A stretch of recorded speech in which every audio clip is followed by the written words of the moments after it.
ꯅꯪꯕꯨ ꯁꯤꯗ ꯂꯩꯕꯁꯦ ꯍꯩꯕ ꯍꯩꯅꯕ꯭ꯔꯅꯦ?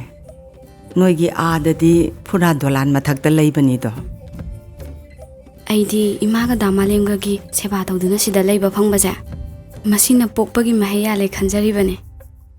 ꯍꯣꯏꯗꯦꯍꯦ, ꯑꯩꯁꯨ ꯁꯩꯁꯤꯗ ꯊꯥ ꯑꯃꯅꯤ ꯂꯩꯕꯁꯤꯗꯅꯦ ꯁꯤꯅꯕꯨ ꯍꯦꯟꯅ ꯅꯨꯡꯉꯥꯏꯔꯦꯍꯦ. ꯑꯥꯗ ꯂꯩꯕ ꯌꯨꯝꯗꯣ ꯀꯥꯎꯕꯨ ꯀꯥꯎꯁꯜꯂꯛꯑꯦꯗ.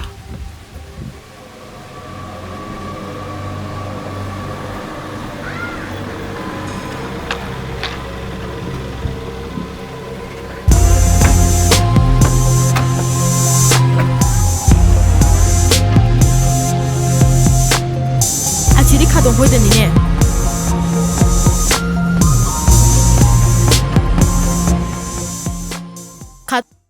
ꯇꯣꯟ ꯈꯥꯗꯣꯡ ꯍꯣꯏꯗꯅꯦ ꯊꯥꯡ ꯄꯥꯏꯕ ꯃꯤ ꯈꯔ ꯂꯥꯛꯍꯧꯋꯦ. ꯍꯥ? ꯀꯅꯥꯅꯣ?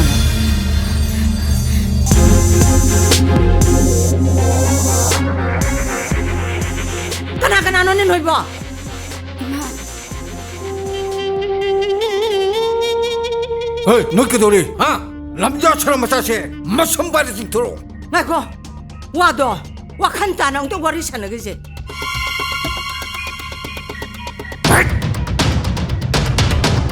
이마. 너희도 가나 나와. 이모 다 놓비요. 이마!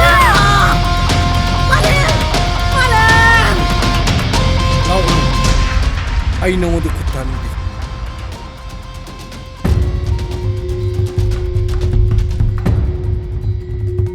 말렘! 나자와. 이마. 말렘! 실로. 말렘! 타도! 말렘! 이마. 자로! 나말렘.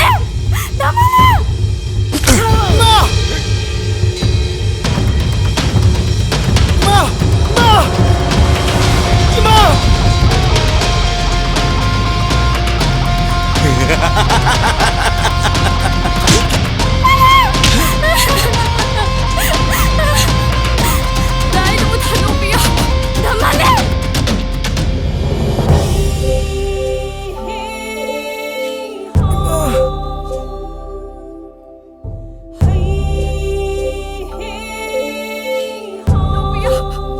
자로! 라이마.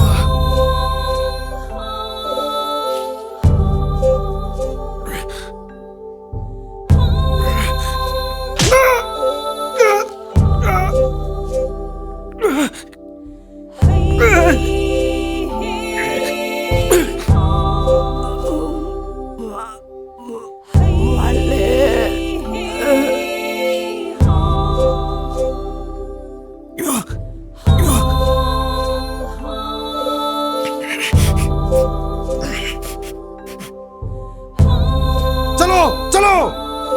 어이, 까까로! 어이, 장어! 나 이러고 다 놓비요. 나말렘.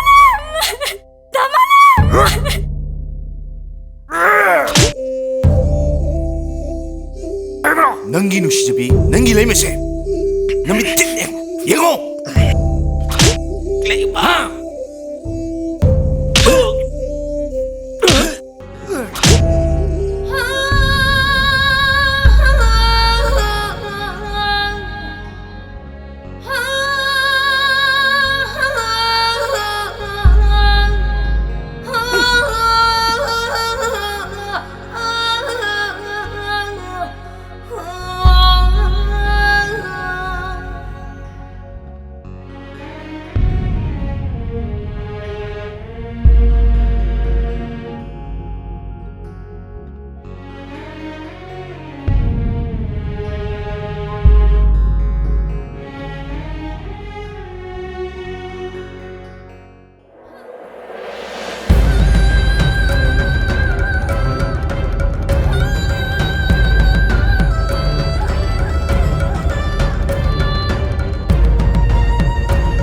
lambi lebkhang ke tadi serupudi isin kandramu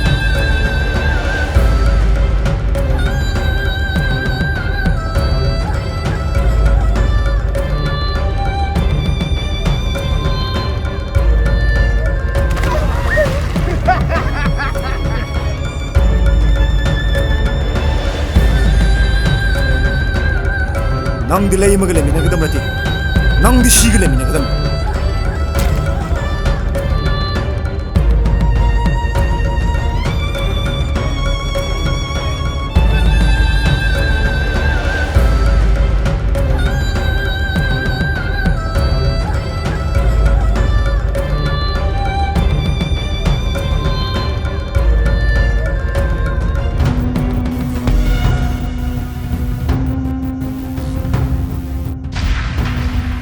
मानो वखन तारादी करीनो खोइनो तौदुसी मसीगी खनबदनी अइना कोक चाइखे तमो अई जेल लगा लेब ngam ko कइदबो येल लेदिनो ꯀꯩꯗꯧꯕꯒꯤ ꯖꯦꯜꯗ ꯂꯩꯖꯔꯨꯅꯤꯒꯦꯅꯦ ꯏꯃꯥ ꯂꯩꯔꯤꯁꯤꯗꯤ ꯃꯣꯏ ꯄꯥꯕꯨꯡ ꯀꯔꯤ ꯀꯟꯗꯤꯁꯟ ꯂꯩꯒꯦ तू इंजन गिबदे ngairibne सिदो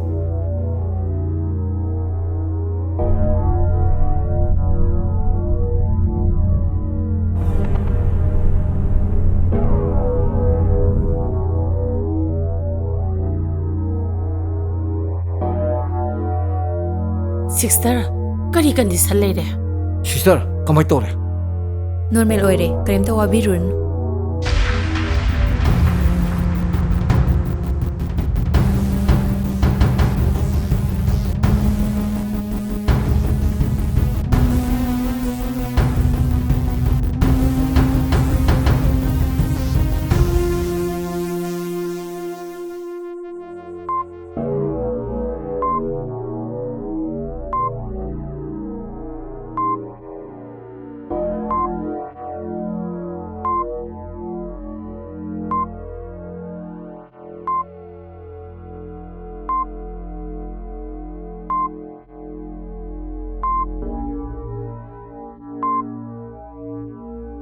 ꯑꯩ ꯀꯩꯗꯧꯔꯒꯦ ꯑꯩꯅ ꯂꯩꯁꯤ ꯀꯥꯏꯗꯅꯣ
नमान शादी हिक काइनदना याम नुंगाई लेरमेने हा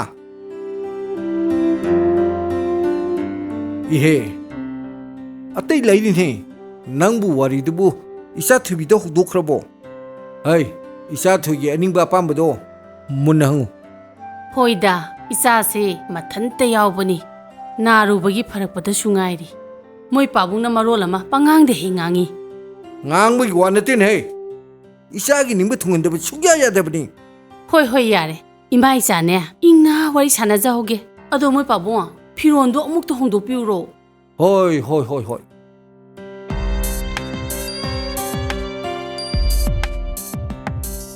ꯕꯨꯡꯉꯣ ꯅꯪꯗꯤ ꯀꯗꯥꯏ ꯆꯠꯇꯣꯏꯅꯣ 이마에 타복기 빈동도 따누르게 또 보니 베마 넌 그이게 짜닝이 넌이 짜닝 거 마요 이봉 호렌 터보 할락거든요 아이 쇼이드는 먹기 이렇게 넌 그이 짜닝이 ꯌꯥꯔꯅꯤꯗ ꯇꯥꯃꯣ ꯀꯩꯝ ꯆꯥꯅꯤꯡꯗ꯭ꯔꯦ 하이 나사도 깡클란데 야본테네 넌이 짜닝 거 마요 이봉 쇼이드는 먹기 이렇게 하요 하요 나붕다 하요로 낭나 짜닝버도 하이로네 ꯀꯩꯝ ꯆꯥꯅꯤꯡꯗ꯭ꯔꯦ ꯇꯥꯃꯣ ꯌꯥꯔꯅꯤ 마네 헥 잡아 그리 너기 치킨 롤리포 하이도 꼭 헬레로 그대로게 낭 추워 호호 야리 야래 아이 쇼이드는 먹기 이렇게 잘래고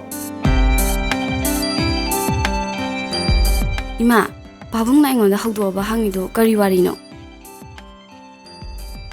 와리세 이마나 ꯍꯧꯗꯣꯛꯀꯦ 하이바 꾸이러버니 ꯍꯧꯗꯣꯛꯄ ꯁꯨꯡꯉꯝ ꯉꯝꯗꯗꯅ ꯂꯩꯔꯤꯕꯅꯤ ꯑꯗꯨꯕꯨ ꯀꯔꯤ ꯋꯥꯔꯤꯅꯣ ꯍꯥꯏꯕ ꯏꯃꯥ ꯅꯪꯒꯤ ꯑꯦꯛꯁꯤꯗꯦꯟꯗꯣ ꯊꯣꯛꯇ꯭ꯔꯤꯉꯩꯒꯤ ꯃꯃꯥꯡꯗ ꯅꯪꯒꯤ ꯂꯨꯍꯣꯡꯕꯒꯤ ꯋꯥ ꯍꯧꯗꯣꯛꯈꯤꯕꯅꯤ ꯅꯨꯄꯥꯗꯨꯁꯨ ꯌꯥꯝꯅ ꯐꯩ ꯄꯨꯂꯤꯁ ꯑꯣꯐꯤꯁꯥꯔꯅꯤ ꯃꯌꯨꯝ ꯃꯀꯩꯁꯨ ꯌꯥꯝꯅ ꯅꯨꯡꯉꯥꯏ ꯅꯪꯒꯤ ꯃꯑꯣꯡꯁꯤꯗ ꯈꯪꯗ꯭ꯔꯦꯅꯦ ꯃꯤꯒꯤ ꯃꯃꯥꯡꯗ ꯅꯣꯏ ꯄꯥꯕꯨꯡꯁꯦ ꯆꯣꯞꯄꯗ꯭ꯔꯥ ꯉꯁꯤꯗꯤ ꯑꯩꯈꯣꯏ ꯕꯦꯝ ꯑꯁꯤ ꯀꯣꯏꯕ ꯆꯠꯇꯧꯒ ꯂꯩꯕ꯭ꯔꯣ ꯌꯥꯝ ꯀꯦꯊꯔꯝꯃꯤꯗ ꯅꯪꯒꯤ ꯍꯧꯅꯕꯤꯗꯣ ꯑꯃꯨꯛ ꯇꯧꯔꯛꯑꯕ꯭ꯔꯥ ꯑꯁ ꯑꯩꯈꯣꯏ ꯃꯥꯁꯤꯃ ꯐꯔꯦꯁꯦ ꯏꯃꯥ ꯏꯃꯥ ꯂꯨꯄꯥ 2,200ꯗ ꯄꯤꯔꯛꯑꯣ ꯑꯩ ꯏꯃꯥꯟꯅꯕꯁꯤꯡꯒ ꯆꯥꯛ ꯆꯥꯅꯗꯧ ꯂꯩꯌꯦꯕ ꯂꯩꯇꯦ ꯂꯩꯇꯦ 1,000ꯗꯒꯤ ꯍꯦꯟꯅ ꯂꯧꯕ ꯌꯥꯔꯣꯏ ꯃꯣꯟ ꯃꯈꯥꯗ ꯂꯩꯍꯧꯕꯅꯤ ꯂꯧꯔꯣꯁꯨ ꯍꯣꯏ ꯏꯃꯥ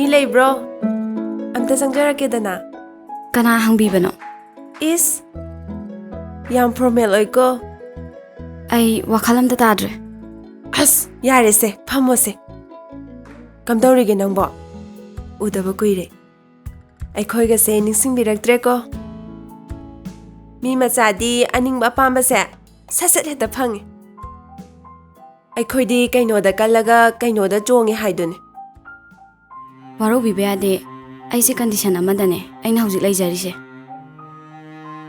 ꯑꯩꯕꯨ ꯋꯥꯈꯜ ꯑꯝꯇ ꯇꯥꯍꯟꯕꯤꯌꯨ ꯀꯥꯎꯔꯅꯤꯌꯦ ꯑꯩꯈꯣꯏꯕꯨꯗꯤ ꯑꯗꯣ ꯗꯥꯃꯥꯂꯦꯝꯗꯤ ꯀꯥꯎꯗꯕ ꯅꯠꯇ꯭ꯔꯣ ꯏꯆꯥꯁꯨ ꯂꯥꯛꯑꯝꯃꯤꯗꯅ ꯍꯣꯏ ꯏꯃꯥ ꯂꯩꯃ ꯂꯨꯍꯣꯡꯗꯣꯔꯦ ꯇꯥꯕꯗ ꯂꯥꯛꯄ ꯑꯣꯏꯔꯝꯅꯤꯅꯦ ꯍꯣꯏꯅꯦ ꯑꯗꯨꯃꯥꯏꯅꯁꯨ ꯈꯔ ꯈꯔꯁꯨ ꯂꯥꯛꯎꯅꯦ ꯏꯆꯥꯁꯦ ꯃꯊꯟꯇꯁꯨ ꯇꯨꯐꯛ ꯇꯨꯐꯥꯏ ꯆꯜꯂꯦꯕ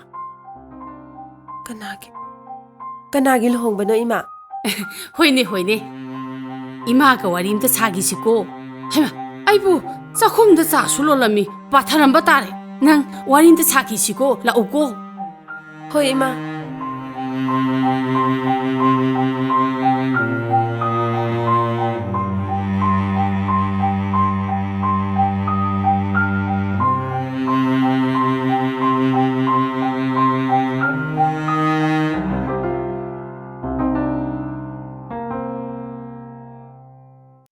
ꯀꯔꯤ ꯍꯥꯏꯒꯦ ꯏꯃꯥ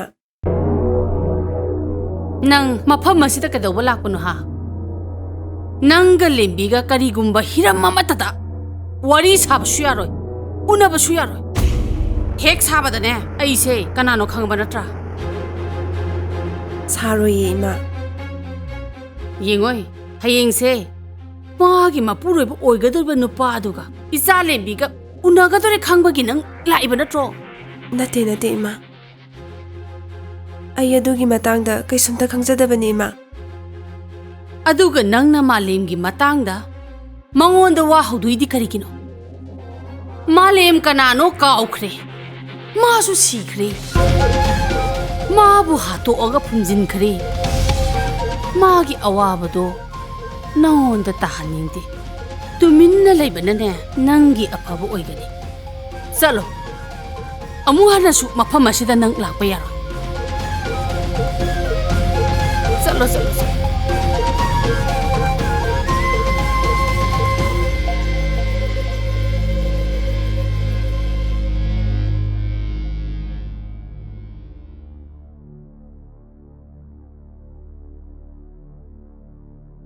Bema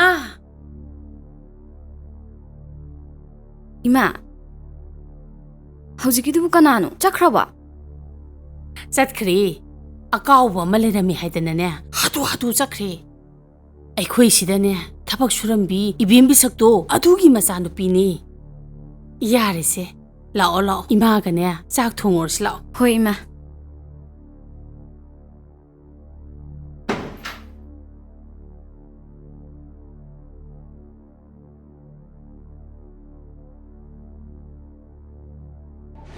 मालेम कनानो काउखरे मासु सीखरे माबु हातोअगा फुमजिनखरे मागी अवाबदो नौंद ताहनिंदे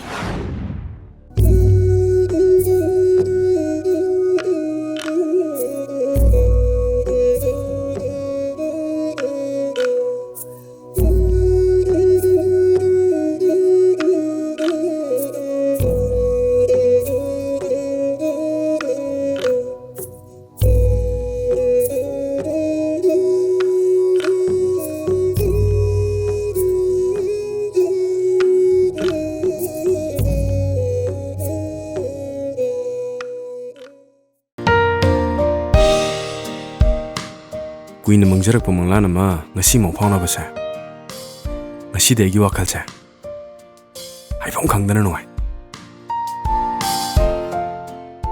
करम्बा मंगलानो दातोंदन leima nangna debu punsi khanba ngamoidra adubu aidi nangbu hanbu urba mikuptagi nang shaigi damakta tabung mapun thabirakpane na khanjai ai proposal ja somna latnadana yabirakpagi damak adom hainin ai letana thagachari बिशक पिङाइदगी हौना इमा पाबुंगना आइबु नुसिना लुना चाना तौबिरे मखोइगी मफमदा नौथि साजादुना हिंजरे हौजिकदी मखोइगी निंगबा थुंगनबा हाइबसिना आइगी थौने मखोइगी अपाम्बना आइगिसु अपाम्बने करी सोइबा यारगे अदुमना यंगिदुबा इकाइजे यें कनो aina khanjarambadagi nangi gunne am helame aisha leba kya da pharaba ngasi kha unabada ngairi aigi maramda kari khangiba maramgi di khangdre aidi nangsha asimo yumda puduna chaninge matam ngai baja ngamaktreba madu phate ima pabung hoina asuk phajana siliside मखोइगी मायक्ता लैबदी फातेदा नंगशा आनबो उबुनुमितुदगी अहोंबम तलेरमद्रे आइसु मतम खरा posting चलुरे नंगसु मपालमदा लेगेना पाउताय मरकसिदा नंगी वखल खंगिदबा नमित अमता भु यावगिदे आइना मफमसिदा posting अमु लाननबा कन्ना सिनखिबने अदो मतमसु थेंजले चटननबा तौसिरा होय चलसे लाओ ससे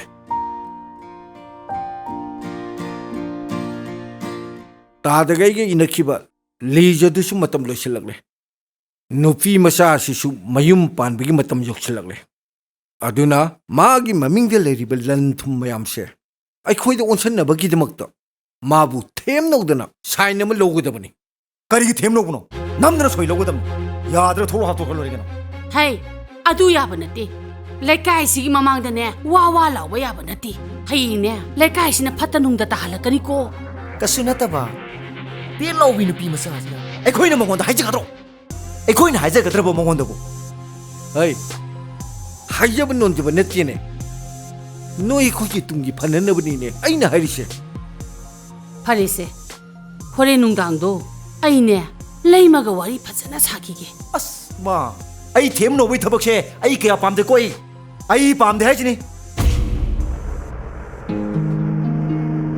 hai nang bu loi dribra ne Ima loidore.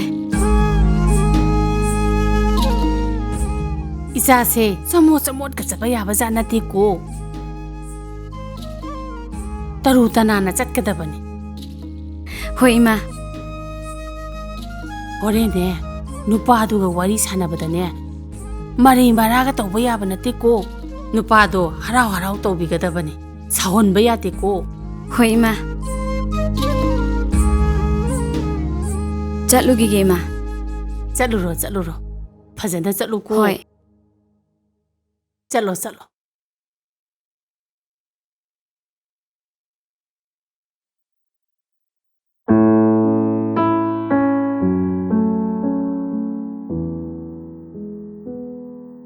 Leima. Ngasi dei wam ta haige. Amata nate. Dadon dona haining bodo. Loine hekta hayo. Hoi. Ima pabung na budi. ꯑꯩꯈꯣꯏꯒꯤꯗꯃꯛꯇ ꯑꯐꯕ ꯃꯇꯝ ꯌꯦꯡꯗꯅ ꯂꯨꯍꯣꯡꯕꯩ ꯃꯇꯝꯕꯨꯗꯤ ꯂꯦꯞꯈ꯭ꯔꯦ ꯑꯗꯣ ꯍꯥꯏꯅꯈꯤꯕ ꯃꯇꯝꯗꯣ ꯈꯔ ꯊꯨꯖꯤꯜꯍꯟꯅꯤꯡꯉꯤ Is yam ngamdaba mali ko. ꯑꯁꯦꯡꯕꯩꯅ ꯂꯩꯃ ꯑꯩ ꯅꯪꯕꯨꯅꯦ ꯃꯤꯀꯨꯞ ꯑꯃ ꯐꯥꯎꯕ ꯏꯅꯥꯛꯇꯒꯤ ꯂꯥꯞꯊꯣꯛꯍꯟꯅꯤꯡꯗꯦ ꯏꯅꯥꯛꯇ ꯂꯦꯡꯗꯅ ꯁꯨꯝ ꯂꯩꯍꯟꯅꯤꯡꯉꯤ Adu oiragana che khudang se pairo. Se pairo ba. Hauzik ma aibu puduna chatlo. ꯅꯪ ꯑꯗꯨꯃꯥꯏ ꯐꯥꯒꯤ ꯇꯧꯔꯛꯀꯅꯣꯕ ꯑꯩꯁꯦ ꯍꯧꯖꯤꯛ ꯄ꯭ꯔꯣꯛ ꯆꯥꯏꯖꯥꯅꯤ Karige. ꯅꯣꯏꯒꯤ ꯏꯃꯥ ꯄꯥꯕꯨꯡꯅꯅꯦ ꯂꯨꯍꯣꯡꯕꯒꯤ ꯃꯇꯝꯗꯣ Yare. Ngamdaba tawrano. ꯐꯔꯦꯁꯦ ꯑꯩ ꯋꯥꯔꯁꯨ ꯋꯥꯅꯅꯦ ꯑꯗꯨꯝ ꯈꯥꯡꯖꯔꯒꯦ ꯑꯗꯣ ꯑꯝꯇ ꯂꯩꯁꯜꯂꯣꯁꯦ ꯑꯩ ꯋꯥ ꯑꯝꯇ ꯍꯥꯏꯒꯦꯕ ꯁꯤ ꯅꯥꯀꯣꯡ ꯃꯌꯥꯗ ꯍꯥꯏꯒꯦꯕ Kari wano. Asibu wane na. Chalo he.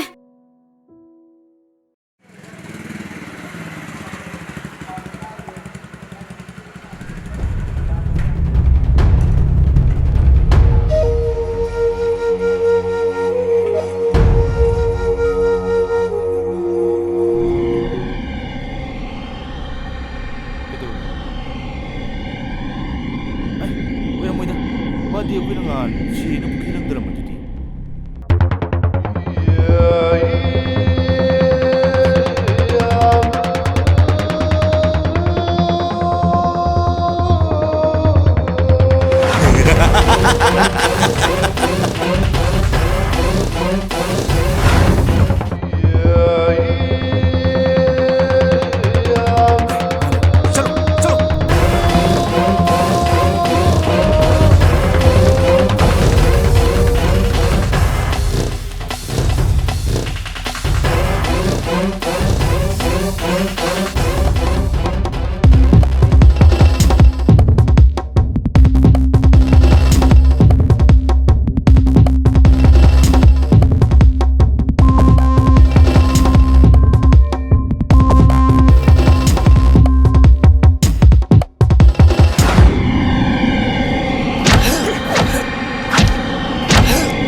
ꯚꯥꯏ ꯍꯧꯖꯤꯛ ꯃꯤꯁꯤꯁꯤꯒꯤ ꯃꯇꯥꯡꯗ ꯏꯕꯥꯏ ꯍꯣꯏꯅ ꯆꯤꯡꯅꯕ ꯍꯥꯏꯕꯗꯤ ꯈꯟꯅ ꯆꯩꯅꯈꯤꯕ ꯅꯨꯡꯉꯥꯏꯅꯈꯤꯗꯕ ꯂꯩꯕ ꯌꯥꯎꯕ꯭ꯔꯣ? 마렘 마렘 이바이 말렘 하지 까나노? 마나타나 아이기 나와 비는나봐 까나서 있대 마렘 마렘 마렘 이바이 말렘 하지 까나노? 까다이 되기노? 세 시행남 따유세 마렘 나타나 아이기 나와 비는나봐 까나서 있대 마나 야음나 미농실에 있다나 아이기 너무 많아 핫네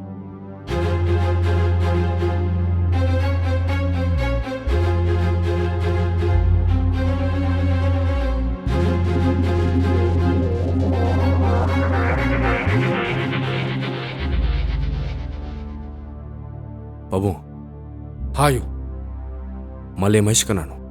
바봉 강비브라 마 까나노 कदाइदगिनो हाइबदुदी चप चाब खंगदी अदुबु ममा मपा लेतबा निशाद लाइचुरग लेबा मियोय अमनि हाइबदी आई खंगी थौदोक्सि मानने हाइबगी एविडेंस दी चप चाना लेब्रा एविडेंस हाइबबु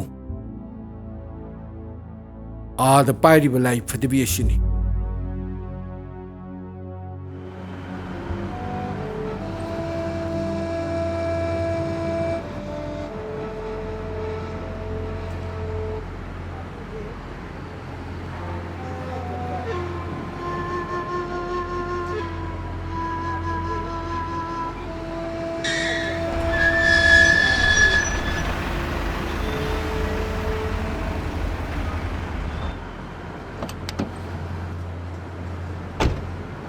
어이 낭냥 포기 하 어이 집으로 어이 지라 응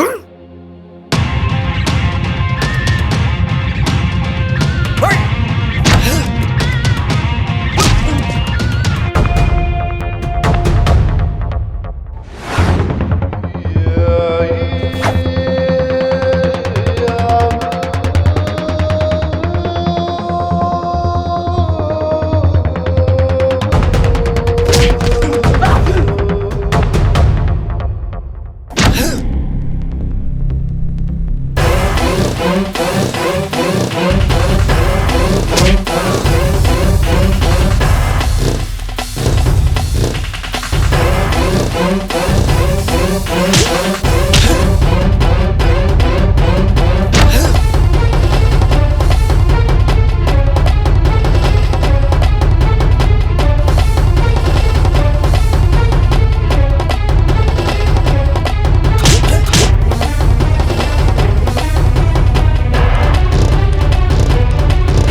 नत्ते मिहादिसकी मतंग दा हौजी फावदा लंगला लंगी नमत पुथुप ngamdabagi maram karigino mase nangge sonbodo uthok chabni pabong aishu tv aba thiri hangbe aba so hangi leikhidra bani makto aigi sibai ngakta ne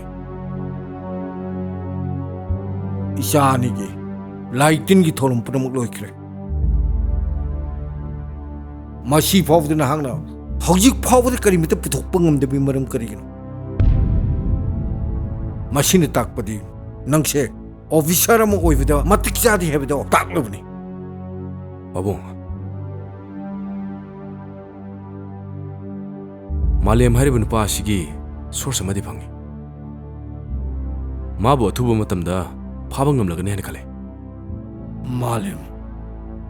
मालेम दो हेक फंगु मतमदा pabong pabong na pambu khudimak na chana soidana pangthok sakani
khangde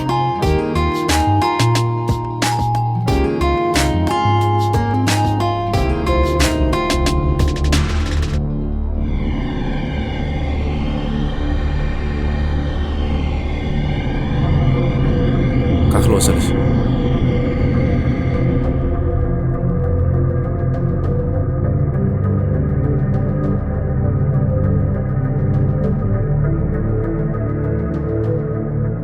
Oi, kanano na? Kay ba mano? Nang nangasay dagi, ako na chali kudingi. Ako'y tungsumi na rin si kay gino. Kay ba may no siyang haro? Natali nang... Tamo se thado ba? Tamo magi seli chari ba fijo se amadi magi mo ma dawsi uraga ma se angau ba makok chakpa mi oramgadaba male se angau ba siga manaruno chasla o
짠 실루네 능보.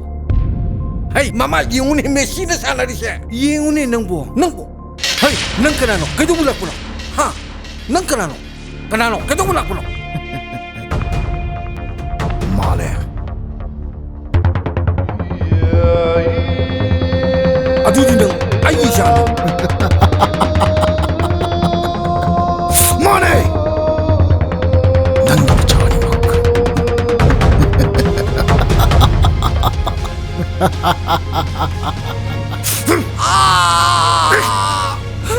이봉호, 아이고 엉뚱한 비유 이봉호, 아이고 엉뚱한 비유. 아봉, 나 자살 안 그래. 나 싸움 좀 엉뚱한 비유.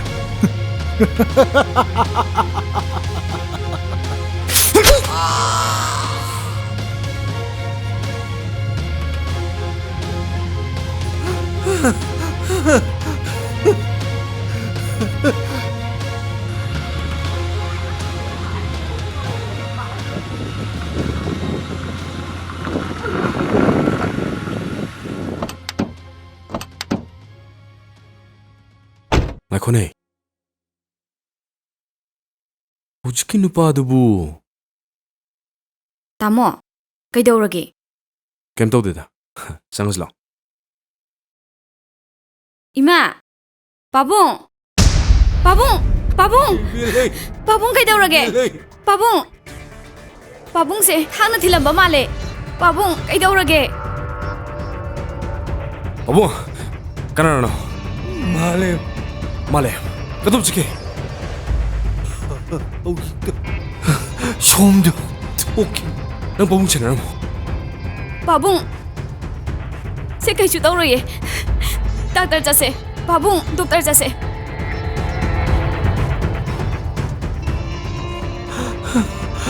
이마 이파기야 바로 이번만 여름라마네 Kaino, pabung na haisibo. 이파나 아이시 낭문했다 Pabung kaisu dauraye. 파기 비마 이파보 목등 아기 Pabung! Pabung! Pabung! Pabung! Pabung! Pabung!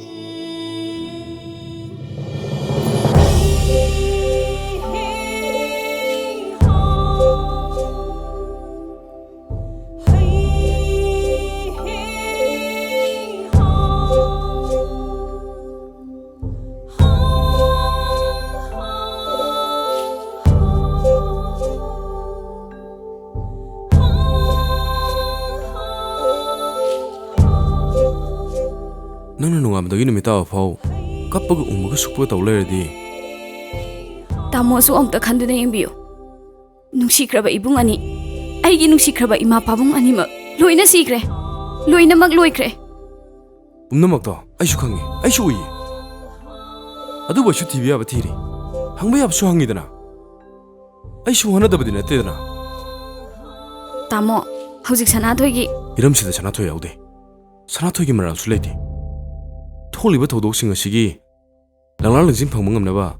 아이 호나가니. 아이 쇼이든 호나가니.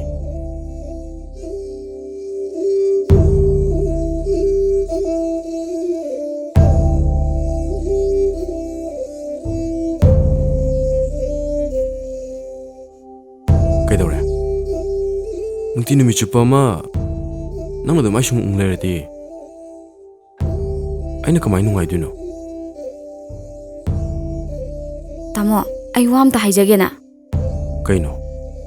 Pabungge aroiba mikupta. Aingonda wa khara hairame. 하. Kai wano. Se. 응원다 해로. Pabungna 낭기 호키 뭐와리 뿜바 kaidaurage pabung? Pabungna haisibu kaino? 이파는 낭원다 레이방이 맞담 레이트레 낭기 마름 뭉치도 미나네 아는 노이네 강번이 낭 마가 목도 우노 오. 하이리 시나디. 더도 그디막 산화토이 강범토에. ꯑꯗꯨꯒ ꯃꯥꯂꯦꯝꯒꯤ ꯂꯩꯐꯝꯁꯨ ꯃꯍꯥꯛ ꯁꯣꯏꯗꯅ ꯈꯪꯉꯝꯒꯅꯤ.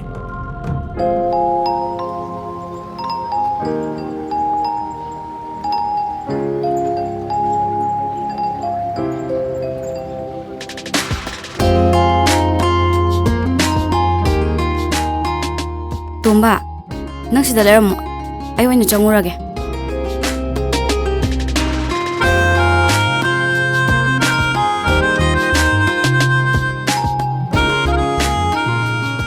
ꯅꯨꯡꯁꯤꯇꯣꯝꯕꯤ, ꯅꯨꯡꯁꯤꯇꯣꯝꯕꯤ.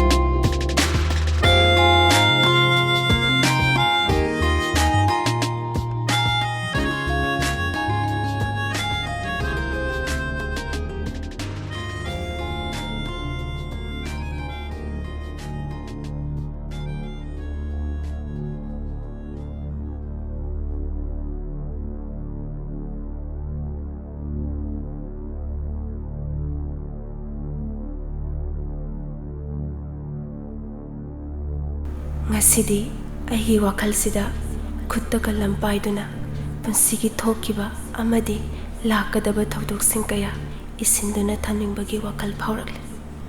ꯑꯩꯒꯤ ꯃꯤꯡ ꯅꯨꯡꯁꯤꯇꯣꯝꯕꯤ.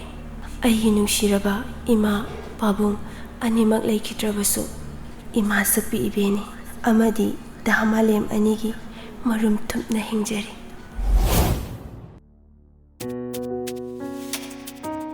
ꯆꯥꯛꯈꯨꯝꯗ ꯂꯩꯕ ꯄꯣꯠ ꯇꯞ ꯇꯞ ꯄꯥꯏꯔꯒ ꯆꯥꯒꯅꯣ ꯍꯥꯏꯕ ꯅꯠꯇ꯭ꯔꯥ ꯑꯩꯅ? ꯅꯪꯕꯨ ꯑꯃꯥ ꯑꯁꯦꯡꯒ ꯑꯝꯇ ꯈꯪꯗ꯭ꯔꯕꯕ? ꯌꯥꯔꯦꯉꯣ, ꯅꯍꯥꯟꯗꯤ ꯏꯔꯨꯖꯕꯗ ꯉꯥꯏꯔꯤ. ꯅꯪ ꯊꯥꯖꯗ꯭ꯔꯒ ꯃꯅꯝ ꯅꯝꯃꯣꯁꯦ. ꯑꯩꯅ ꯃꯅꯝ ꯂꯥꯛꯑꯦꯅ ꯈꯜꯂꯤꯅꯦ. ꯌꯦꯡꯉꯨꯅꯦ ꯇꯧꯔꯤꯁꯦ. ꯅꯪꯕꯨ ꯆꯥꯕꯒ ꯑꯝꯇ ꯐꯪꯗ꯭ꯔꯕꯕ? ꯌꯥꯝ ꯉꯥꯡꯉꯦ ꯀꯩꯅꯣ. ꯇꯨꯃꯤꯟꯅ ꯑꯗꯨꯝ ꯁꯦꯝꯃꯨ. ꯆꯥꯛ ꯂꯥꯝꯕꯩ ꯆꯥꯏꯅꯤꯁꯦ. ꯀꯔꯤ ꯈꯨꯁꯦꯝꯅꯣ ꯇꯧꯔꯤꯗꯨꯅ? 이베면 ꯅꯪ ꯆꯠꯅꯔꯣꯏꯍꯦ. ꯍꯌꯦꯡꯋꯥꯏ ꯅꯌꯨꯝꯒ ꯄꯥꯜꯂꯗꯤꯅꯦ, ꯅꯄꯨꯔꯣꯏꯕꯅ ꯐꯨꯕꯗ ꯅꯪ ꯅꯅꯝꯒ ꯄꯣꯛꯀꯅꯤ ꯅꯪ. ꯏꯁ, ꯆꯠꯂꯦꯍꯦ. ꯑꯩꯗꯤ ꯌꯨꯝꯁꯨ ꯄꯥꯟꯁꯨ ꯄꯥꯜꯂꯣꯏꯗꯕꯗ. ꯅꯪꯗꯤ ꯅꯁꯛꯇꯨꯒ ꯅꯌꯨꯝꯗꯤ ꯀꯥꯏꯗꯩ ꯄꯥꯜꯂꯅꯤ ꯏꯕꯦꯝꯃ?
ꯅꯪꯕꯨ ꯀꯅꯥ ꯏꯃꯨꯡꯅꯣ?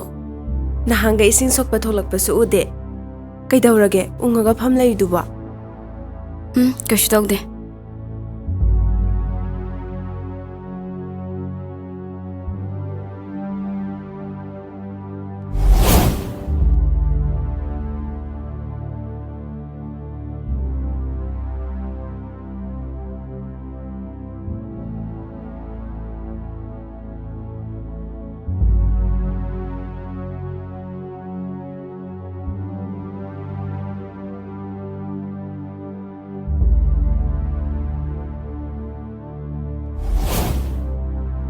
ꯑꯩꯅ ꯑꯉꯥꯡ ꯑꯣꯏꯔꯤꯉꯩ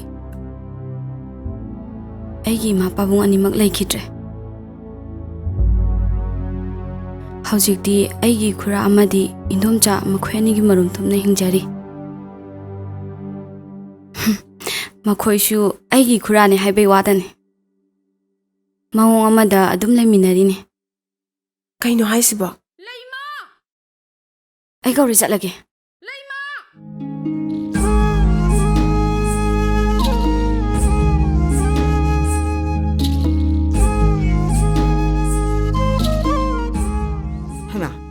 ꯅꯪꯗꯤ ꯁꯤꯗ ꯎꯪꯗꯅ ꯂꯩꯔꯝꯃꯤꯅꯦ ꯑꯩꯈꯣꯏ ꯑꯍꯨꯝ ꯊꯕꯛ ꯑꯃ ꯆꯠꯁꯦꯅ ꯅꯣꯏ ꯌꯨꯝꯗꯁꯨ ꯆꯪꯉꯨꯔꯝꯅꯤ ꯐꯔꯦ ꯐꯔꯦ ꯅꯣꯏ ꯐꯝꯃꯝꯃꯨꯀꯣ 이만네 ꯄꯣꯠ ꯑꯃ ꯀꯥꯎꯔꯝꯃꯤ ꯑꯝꯇ ꯂꯧꯊꯣꯛꯎꯈꯤꯒꯦ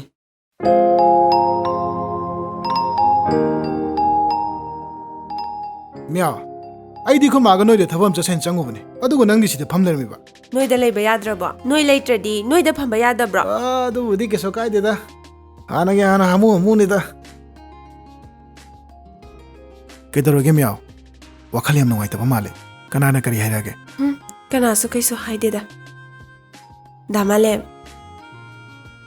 ꯇꯥꯏꯕꯪꯄꯥꯟꯁꯤꯗ ꯑꯋꯥꯕꯁꯦ ꯑꯩ ꯈꯛꯇꯪꯂ ꯈꯜꯂꯨꯕꯅꯦ ꯑꯗꯨꯕꯨ ꯑꯩꯉꯣꯟꯗꯒꯤ ꯍꯦꯟꯅ ꯋꯥꯕ ꯃꯤꯁꯨ ꯂꯩꯔꯝꯃꯦ ꯀꯩꯅꯣ ꯅꯪ ꯉꯥꯡꯉꯤꯗꯨꯕꯣ ꯑꯗꯨꯕꯨꯔꯣ ꯗꯥꯃꯥꯂꯦꯝ ꯂꯩꯃ ꯑꯩ ꯂꯩꯃ ꯗꯥꯆꯧ ꯃꯣꯖꯥꯁꯦ ꯁꯨꯔꯗꯤ ꯃꯐꯝ ꯆꯥꯅ ꯊꯝꯕꯁꯤ ꯀꯔꯤ ꯀꯥꯏꯒꯦ ꯑꯩ ꯂꯩꯃ ꯑꯩ ꯃꯣꯖꯥꯗꯣ ꯀꯥꯏ ꯊꯝꯒꯦ ꯍꯥꯏꯕꯅꯤꯅꯦ ꯂꯥꯛꯑꯦ ꯗꯥꯆꯧꯕ ꯁꯤꯗ ꯂꯩꯔꯦ ꯍꯣꯏ ꯁꯤ ꯃꯣꯖꯥꯁꯦ ꯁꯨꯔꯗꯤ ꯃꯐꯝ ꯈꯪꯅ ꯊꯝꯕ ꯀꯩꯗꯧꯏ ꯁꯤ ꯊꯥꯡꯅ ꯃꯀꯛ ꯃꯀꯛ ꯀꯛꯊꯠꯂꯨꯔꯁꯦ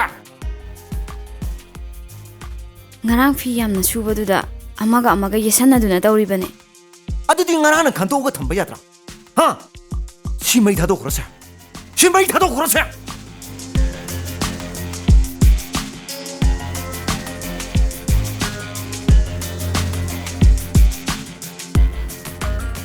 ꯍꯩꯃꯥ ꯒ꯭ꯌꯥꯁꯁꯤꯗꯤ ꯊꯥꯔ ꯊꯝꯃꯝꯃꯤꯅ ꯍꯥꯏ ꯂꯩꯃ ꯂꯩꯃ ꯍꯦ ꯃꯤꯅꯥꯏ ꯅꯨꯕꯤ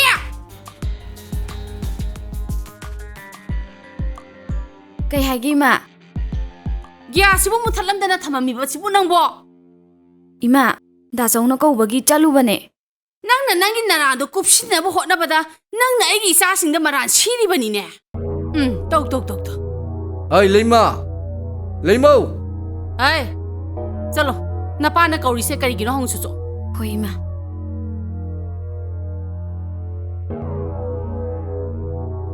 ꯀꯔꯤ ꯍꯥꯏꯒꯦ ꯄꯥꯕꯨꯡ ꯑꯩ ꯃꯌꯥꯝ ꯂꯥꯏꯁꯦ ꯆꯥ ꯑꯍꯥꯎꯕ ꯑꯃꯃꯝꯇ ꯂꯣꯜꯂꯛꯎ ꯌꯥꯝ ꯊꯨ ꯂꯣꯜꯂꯛꯎꯀꯣ ꯏꯕꯦꯝꯃ ꯆꯪꯉꯣ ꯆꯪꯉꯣ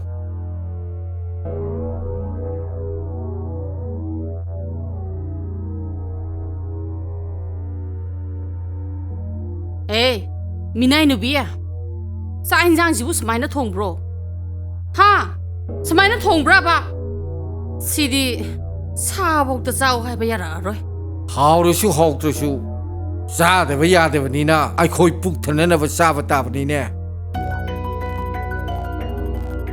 ꯍꯣꯏ ꯀꯩꯅꯣ ꯇꯧꯗꯣ ꯀꯔꯤ ꯇꯧꯔꯒꯦ ꯍꯥꯏꯕꯅꯦ ꯁꯤꯌꯥ ꯃꯄꯤꯔꯛꯑꯒ ꯆꯦꯜꯂꯗꯅ ꯁꯤ ꯃꯌꯥꯝꯁꯤ ꯆꯥꯔꯤ ꯊꯩꯁꯤ ꯀꯔꯤꯅꯣ ꯑꯋꯥꯜ ꯄꯥꯗꯨ ꯌꯦꯡꯉꯒ ꯅꯪ ꯍꯥꯐꯝ ꯊꯣꯛꯇ꯭ꯔꯣ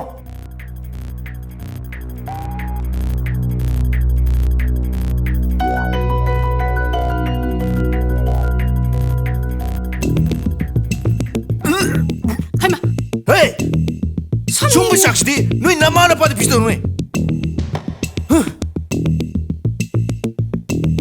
ꯅꯪ ꯁꯤꯅꯤꯍꯦ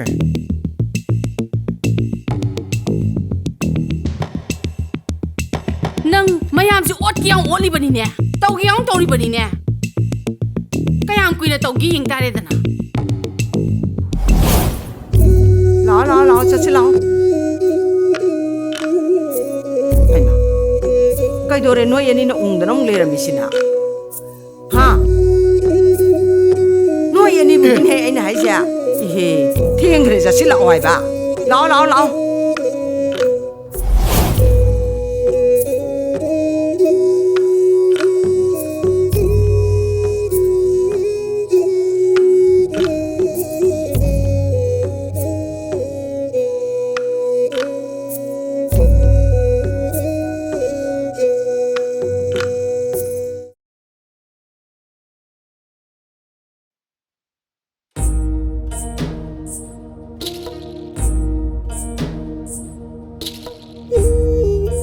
ꯅꯨꯄꯤ ꯃꯁꯛ ꯐꯖꯕ ꯂꯩꯔꯦ ꯀꯩꯗꯧꯔꯒꯦ ꯑꯩ ꯇꯧꯒꯦꯌꯨ ꯍꯦ ꯉꯥꯏꯈꯣ ꯍꯦ ꯃꯕꯨꯡ ꯁꯥꯊꯤꯕ ꯑꯃ ꯂꯩꯕꯅꯤ ꯃꯕꯨꯡ ꯁꯥꯊꯤꯕ ꯑꯃ ꯂꯩꯔꯦ ꯀꯩꯗꯧꯔꯒꯦ ꯑꯦ ꯉꯥꯏꯈꯣ ꯍꯦ ꯑꯩꯗꯤ ꯉꯝꯃꯣꯏꯀꯣ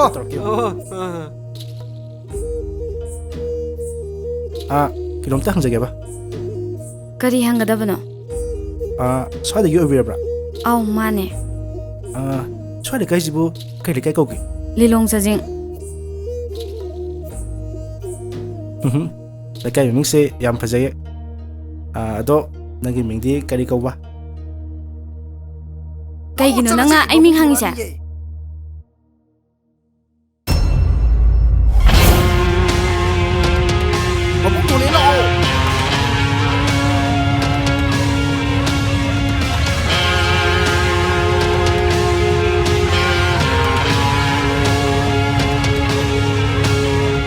ꯌꯥꯝ ꯀꯨꯏꯗꯧ ꯋꯥꯔꯣ ꯀꯩꯁꯨ ꯇꯧꯔꯣꯏꯗ ꯑꯩ ꯇꯧꯒꯦ ꯀꯔꯤ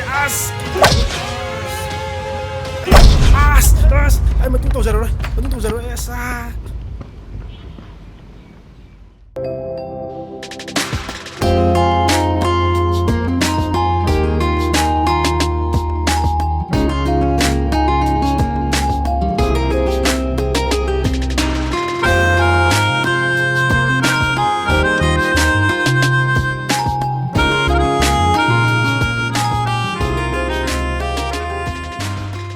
ꯃꯤꯌꯥꯎ ꯃꯤꯌꯥꯎ ꯀꯔꯤ ꯄꯥꯎ ꯂꯩꯔꯒꯦ ꯅꯪ ꯃꯥꯒ ꯎꯅꯔꯕꯣ ꯁꯤ ꯑꯝꯇ ꯍꯥꯏꯌꯨꯕ ꯎꯅꯕ ꯐꯪꯗꯦ ꯃꯥꯂꯦ ꯃꯥꯁꯨ ꯀꯩꯗꯧꯔꯕꯅꯣ ꯈꯪꯗꯦ ꯉꯁꯤ ꯅꯣꯡ ꯅꯤꯅꯤꯁꯤꯗꯤꯅꯦ ꯊꯣꯛꯂꯛꯇ꯭ꯔꯦ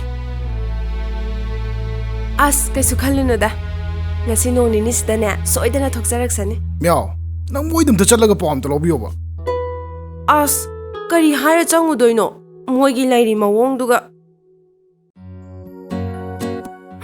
ꯀꯔꯤꯝ ꯈꯜꯂꯨꯅꯨꯕ ꯗꯥꯃꯥꯂꯦ ꯉꯁꯤ ꯅꯣꯡ ꯅꯤꯅꯤꯁꯤꯗꯅꯦ ꯑꯩ ꯁꯣꯏꯗꯅ ꯆꯪꯉꯨꯒꯦꯕ ꯍꯥ ꯑꯁꯦꯡꯕꯒꯤ ꯅꯪ ꯑꯁꯦꯡꯕ ꯆꯪꯒꯅꯤꯀꯣ ꯆꯪꯒꯦ ꯍꯥꯏꯕ ꯑꯁ ꯃꯤꯌꯥꯎ ꯏꯁꯤꯡ ꯂꯩꯁꯣꯛꯄꯤꯔꯒꯦꯁꯦ ꯏꯃꯥ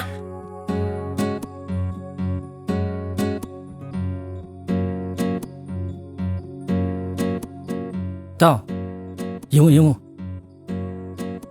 와우. 이다. 아이 또 기다. 자실라.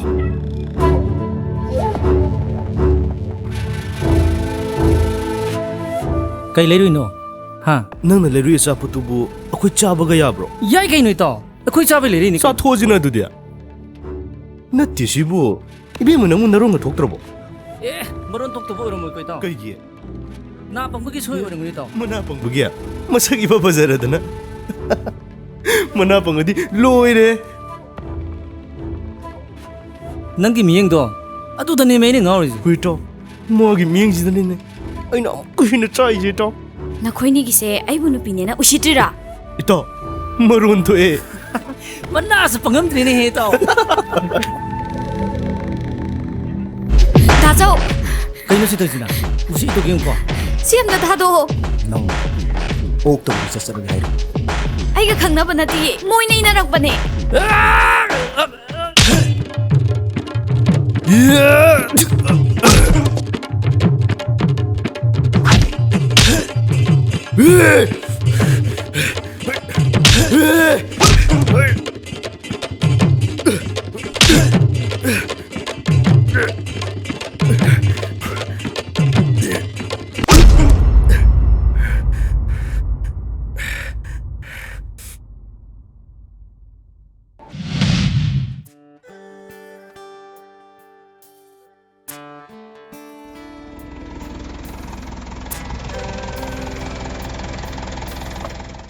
어이, 아이고. 그리 노는 경이다. 어이, 너무 내 낭세. 그 이놈만 또 있어. 하, 에. 낭정이도 가이드나. 하, 그리기노 낭나 미기 염치다. 아또 문이 쟁이디. 하, 시마루온 거 독도 잘하시오. 낭나 나방라. 하, 아이 안 봐. 더모 그대로게. 어이, 그리기노 많아. 아이 거기 염치다. 아주 깜나 묻는 쟁이시. 에이, 너무 후란브라. 하, 능 시득게 되노. 응. 어이, 시양아 오브라 개노. 엉아 회라주 강대. 강디네 더모. 야래살로. 에이, 야래살로. 야래살로. ꯑꯝꯇ ꯉꯥꯏꯈꯨꯑꯣ ꯗꯥꯈꯥꯕ ꯑꯝꯇ ꯉꯥꯏꯈꯨꯑꯣ 개노. ꯃꯥ ꯑꯩ ꯉꯥꯏꯔꯝꯕꯅꯦ 에이, 시드 너트리 너희 가이범 레이더브라. 응. 어이, 너희 저가다 가해놓고 ꯃꯇꯨꯡꯁꯤꯗ ꯉꯥꯏꯍꯟꯒꯅꯨ ꯆꯠꯂꯣ ꯄꯨꯔꯣ चलो चलो ꯂꯥꯛꯑꯣ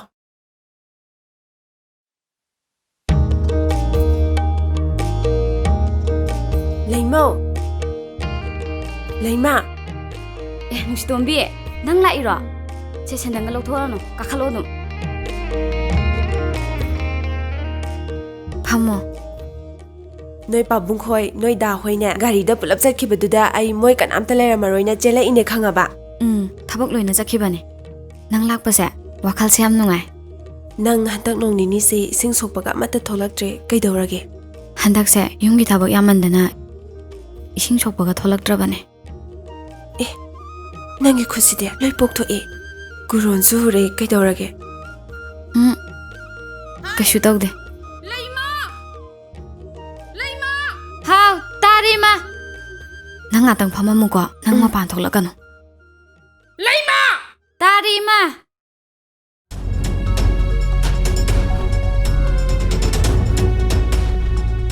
ꯀꯩꯅꯣ ꯅꯪ ꯇꯧꯏꯁꯦ? ꯅꯠꯇꯦ. ꯍꯣꯔꯦꯟ ꯂꯨꯍꯣꯡꯕ ꯆꯠꯄꯗ ꯂꯤꯠꯅꯕ ꯐꯨꯔꯤꯠꯁꯤꯕꯨ ꯍꯧꯖꯤꯛꯄꯨ ꯁꯨꯗ꯭ꯔꯤꯕꯅꯤꯅꯦ. ꯍꯥ? 이마, 아이 이몽다 마꼼마다 다박 루실루바네. ꯀꯔꯤ ꯃꯀꯨꯞ ꯃꯇꯥ? ꯐꯧꯔꯨꯔꯒꯦ. ꯑꯩ ꯀꯪꯅꯕ ꯍꯣꯠꯅꯔꯒꯦ. ꯉꯥꯏꯈꯣ. ꯅꯪ ꯍꯣꯔꯦꯟ ꯀꯪꯗꯗꯤ ꯀꯃꯥꯏ ꯇꯧꯅꯤ? 이마, ꯑꯩ ꯁꯣꯏꯗꯅ ꯀꯪꯅꯕ ꯍꯣꯠꯅꯒꯦ. 이씨.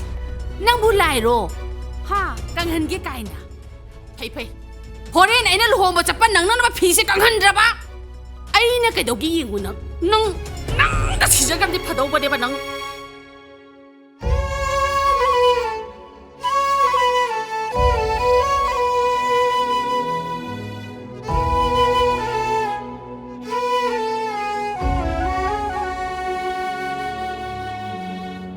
ngaiba wabra. ꯂꯩꯃ ꯅꯪꯕꯨ ꯌꯨꯝꯁꯤꯗ ꯁꯨꯃꯥꯏꯅ ꯁꯨꯝ ꯇꯧꯔꯒ ꯀꯌꯥꯝ ꯀꯨꯏꯅ ꯂꯩꯈꯤꯗꯣꯏꯅꯣ? ꯂꯥꯏꯕꯛꯇ ꯇꯝꯕ ꯍꯥꯏꯗꯨꯅꯤ. ꯀꯩꯁꯨ ꯈꯟꯗ꯭ꯔꯦꯗ ꯅꯨꯡꯇꯤꯒꯤꯅꯤꯅ. ꯐꯔꯦ. ꯑꯗꯣ ꯑꯩ ꯅꯪꯒ ꯋꯥꯔꯤ ꯑꯃꯇꯪ ꯁꯥꯒꯦꯅ ꯂꯥꯛꯄꯅꯦ. ꯀꯩ ꯋꯥꯔꯤꯅꯣ? ꯍꯦꯛꯇ ꯍꯥꯏꯌꯣ.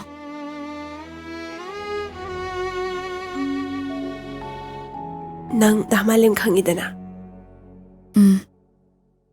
ꯅꯍꯥꯟ ꯅꯪꯒ ꯂꯩꯃꯤꯟꯅꯔꯝꯕꯗꯣ ꯅꯠꯇ꯭ꯔꯣ?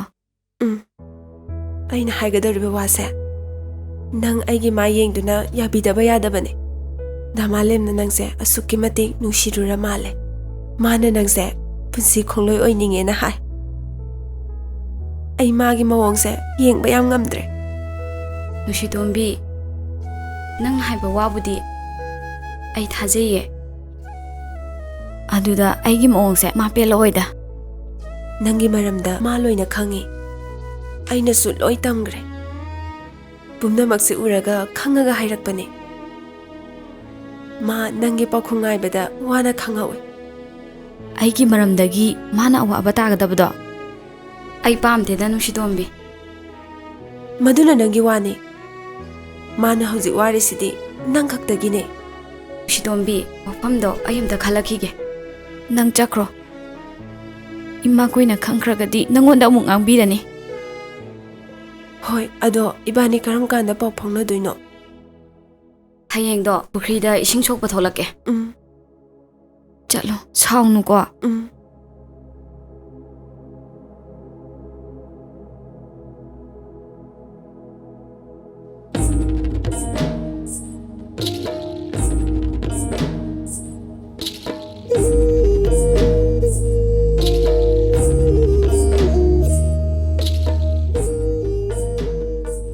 ꯌꯥꯝ ꯀꯨꯏꯅ ꯉꯥꯏꯍꯜꯂꯦ.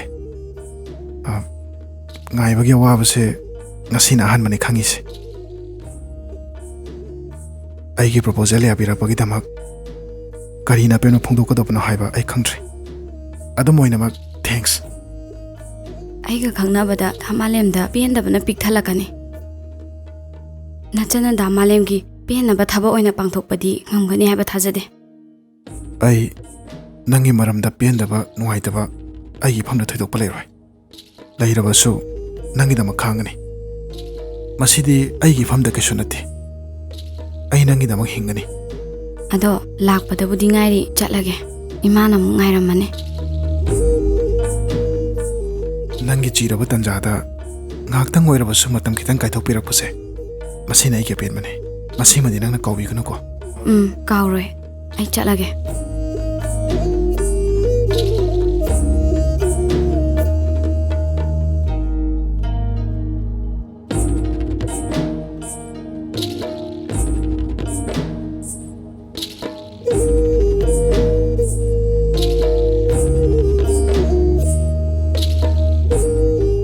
चलूखिगे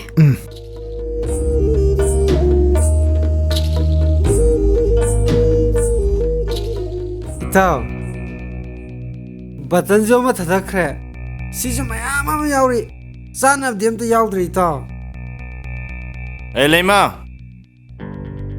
नंगी तावदु लोइद्रिबो आई नंगी दुबु नुंग तावरिरने हे लाए लाए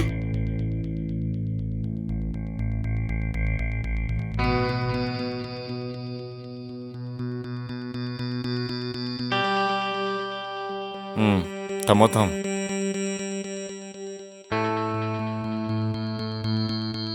ता नंदी नान मखै नजन नुपी मसक मतौ पादाबिम लैजे अखोइदगा कयमते खंगन दिनै ता खंगदे दे तो मिन्ना आइदुर चनुपी हाइदुर अस मेन ता दे तो इताव चानब जुवाले नंग लौरोदना लौरोगे ता संगो थक्सलो इतो थक्सलो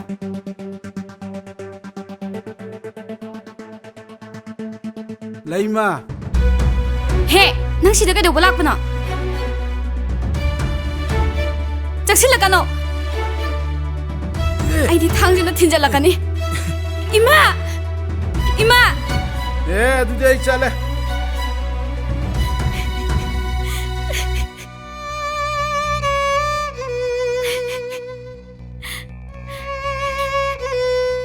संगो कइदौरे इमा खोइदा इमा मानबदुना सिदा चंगैबा हा अदु चंगा कइदौरबा हायो हाइबनिनि नंबो नंग अईगी इसागी ममानबसिदा मरान सिगे तौरिबा नत्रो मरान सिगे तौरिबा नत्रो नंग अईगी इसागी ममानबसिदा इमा आई लाले इमा आई तौजररोये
कनमतंग जगेबा करी ताकपीगदबा सोमसे अैना मुतंग खंगना जनिंगना तवबने ओ अदुगी ओइरे अदुगी ओइरदि यारे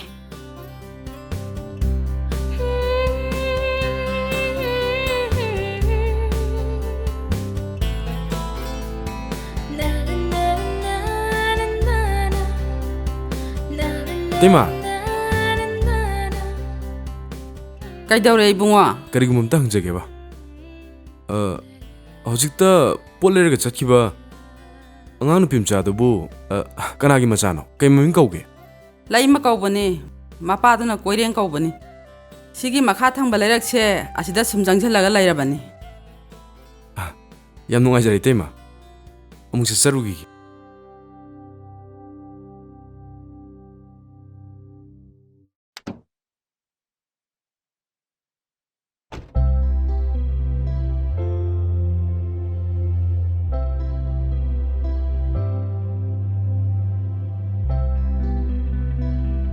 ꯀꯔꯤ ꯇꯥꯛꯄꯤꯒꯗꯕ? ꯁꯣꯝꯁꯦ ꯑꯩꯅ ꯑꯃꯨꯛꯇꯪ ꯈꯪꯅꯖꯅꯤꯡꯗꯅ ꯇꯧꯕꯅꯤ. ꯑꯣ, ꯑꯗꯨꯒꯤ ꯑꯣꯏꯔꯦ. ꯑꯗꯨꯒꯤ ꯑꯣꯏꯔꯗꯤ ꯌꯥꯔꯦ.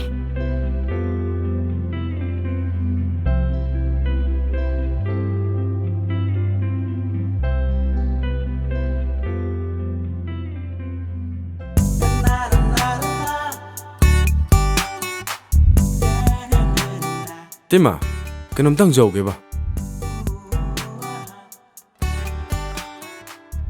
ꯂꯩꯃꯍꯣꯏꯒꯤ ꯌꯨꯝꯁꯤꯕꯨ ꯑꯩ ꯃꯃꯥꯅꯤ. ꯀꯔꯤ ꯍꯥꯏꯒꯦ ꯍꯥꯏꯕꯅꯣ? ꯑꯣ, ꯏꯃꯥ ꯑꯩ ꯈꯪꯖꯍꯧꯗ꯭ꯔꯦ.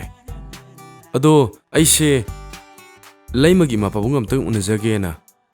ꯀꯔꯤꯒꯤꯅꯣ? ꯏꯃꯥ, ꯑꯩꯕꯨ ꯂꯥꯟꯅ ꯂꯧꯕꯤꯒꯅꯣ. ꯑꯩ ꯏꯝꯐꯥꯜ ꯋꯦꯁꯀꯤ ꯑꯣꯁꯤ ꯇꯣꯟꯗꯣꯟ ꯍꯥꯏꯕꯗꯨꯅꯤ. ꯍꯥ? ꯑꯣꯁꯤ ꯇꯣꯟꯗꯣꯟ? ꯄꯨꯂꯤꯁ? ꯍꯣꯏ. ꯃꯣꯏ ꯄꯥꯕꯨꯡ! ꯄꯨꯂꯤꯁ ꯂꯥꯛꯑꯦ! ꯏꯃꯥ! ꯄꯨꯂꯤꯁ ꯂꯥꯛꯑꯦ! ꯑꯗꯨ ꯌꯥꯝ ꯄꯥꯈꯠꯄꯤꯔꯤꯗꯨ ꯀꯩꯒꯤꯅꯣ? ꯄꯥꯈꯠꯄꯤꯒꯅꯣ. ꯏꯃꯥ! ꯍꯥ, ꯄꯨꯂꯤꯁ! ꯏꯕꯨꯡꯉꯣ, ꯀꯔꯤ ꯂꯩꯔꯦ? ꯄꯥꯕꯨꯡ, ꯑꯝꯇ ꯇꯥꯊꯕꯤꯈꯣ. ꯋꯥꯔꯤꯁꯦ ꯂꯥꯟꯅ ꯆꯠꯈꯤꯗꯣꯔꯦ. ꯑꯩ ꯏꯃꯥꯒ ꯄꯥꯕꯨꯡꯒ ꯋꯥꯔꯤ ꯑꯝꯇ ꯁꯥꯟꯅꯖꯒꯦꯅ ꯂꯥꯛꯆꯕꯅꯦ. 이해 아이디 빠빠 칼루리네 라라 아 섬정실에 펌부실라 닝티네 워리 샤시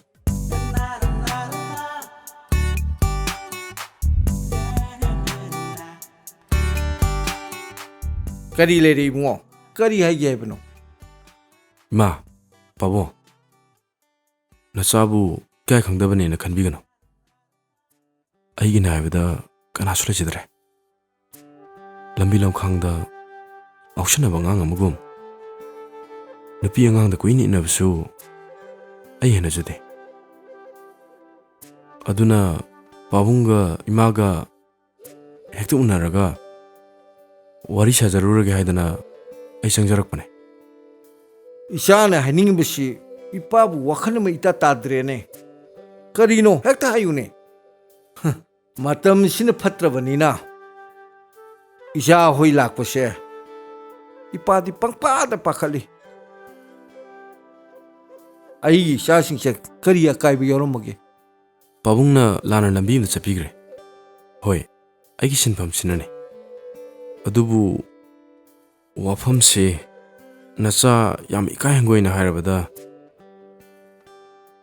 इमा पाबुंगी चानुपिसे आईगी punsilai punsemduna ima pabungi miyang makada leminajage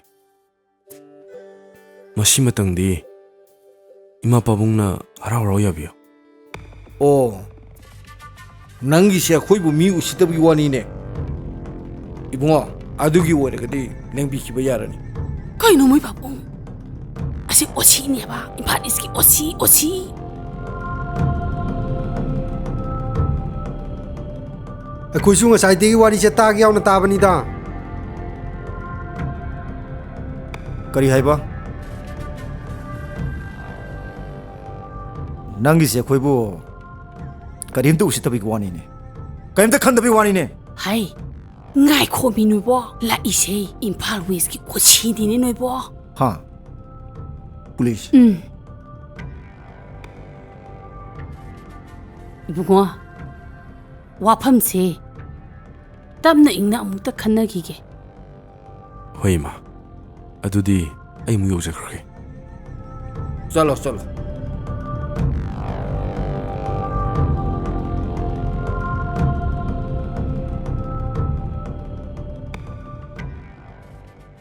moi pabo karigi report no Hera आई ngarang pukchepta naedna केप्टी के एलिप्टी के टेस्ट तौरुबनी कैसु लेरमद्रे लोइनमक नॉर्मल ओइ लेरमे इहे आईडी कौबु कौइन हे नंगबु नुपा मचादुगी युमदुबु येंगुरबो येंगुरे याम नुंगाइना लेरमी फना फजना चाउनबु सारमीने इंखोल दुसुने या मरांग काइहौवी आइनने मोइ लखाइदा हंगबदने नुपा मचादो पंगफट फत्तबदी नत्तबजानी mama mapasu lam thum watan horpajani accident ꯑꯃꯗꯒꯤ ꯄꯨꯟꯅ ꯂꯩꯈꯤꯗꯕ ꯑꯣꯏꯔ ꯃꯥꯅꯦ ꯑꯗꯣ ꯃꯣꯏ ꯄꯥꯕꯨꯡ ꯂꯩꯃꯁꯦ ꯊꯥꯖꯈ꯭ꯔꯁꯤꯗ ꯅꯪꯕꯨ ꯋꯥꯈꯜ ꯑꯃꯨꯛꯇꯗꯤ ꯈꯟꯈꯣꯅꯦ ꯑꯣ ꯋꯥꯈꯜ ꯈꯟꯕ ꯌꯥꯔꯕ ꯈꯜꯂꯕ ꯃꯇꯨꯡꯗꯗꯤ ꯑꯩꯅ ꯍꯥꯏꯔꯤꯁꯦ ꯈꯪꯗꯦ ꯈꯪꯗꯦ ꯅꯪꯅ ꯇꯁꯤꯜꯂꯒ ꯂꯥꯛꯄꯅꯦ ꯅꯪꯅ ꯑꯗꯨꯝ ꯐꯅꯕ ꯁꯤꯟꯈꯣ ꯏꯃꯥ ꯑꯩ ꯀꯧꯕ꯭ꯔꯥ ꯍꯩ ꯀꯧꯏꯅꯦ ꯋꯥ ꯑꯃ ꯇꯥꯟꯅꯁꯦꯅ ꯀꯧꯕꯅꯤꯅꯦ ꯑꯁ ꯀꯔꯤ ꯋꯥꯅꯣ ꯇꯥꯟꯅꯗꯨꯗꯣ ꯍꯥꯏꯔꯣ ꯍꯩ ꯅꯍꯥꯟ ꯑꯩꯈꯣꯏꯗ ꯅꯨꯄꯥ ꯑꯃ ꯂꯥꯛꯑꯝꯃꯤꯗꯅ ꯅꯪꯅ ꯉꯥꯡꯉꯨꯕꯗꯣ ꯑꯗꯨ ꯀꯩꯗꯧꯔꯒꯦ ꯍꯥꯏꯕꯅꯤ ꯏꯃꯥ ꯃꯥꯁꯦ ꯄꯨꯂꯤꯁ ꯑꯣꯐꯤꯁꯥꯔ ꯑꯣꯁꯤꯅꯦ ꯍꯥꯏꯕꯗꯣ ꯑꯣ ꯑꯁꯦꯡꯕ ꯑꯣꯏꯔꯝꯃꯦ ꯍꯥꯏꯕ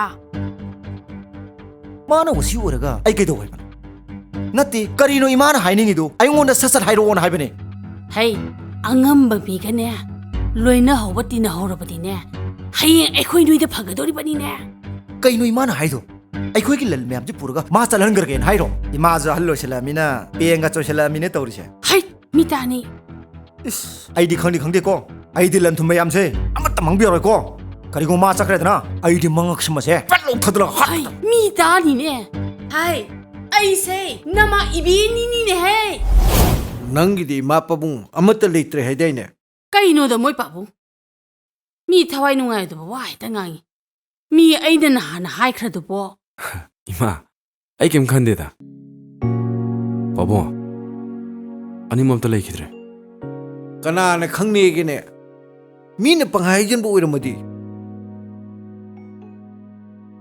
अदो नंगना थंदनी हाइदैने होय पाबुंग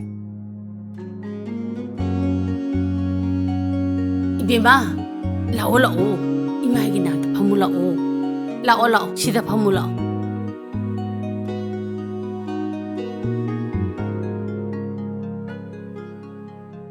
कइनो नोइबु हानाजु खंगनै हाइदैने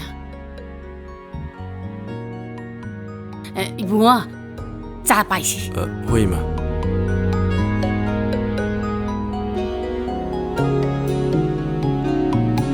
से नंसु चासी मा पाइबसे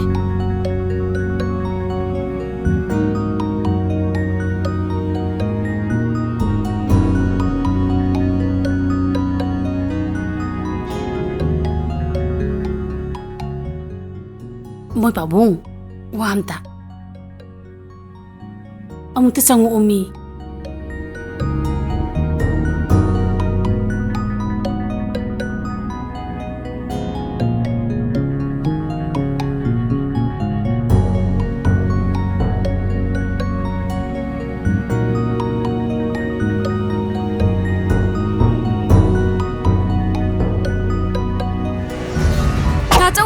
दाजौबा इमा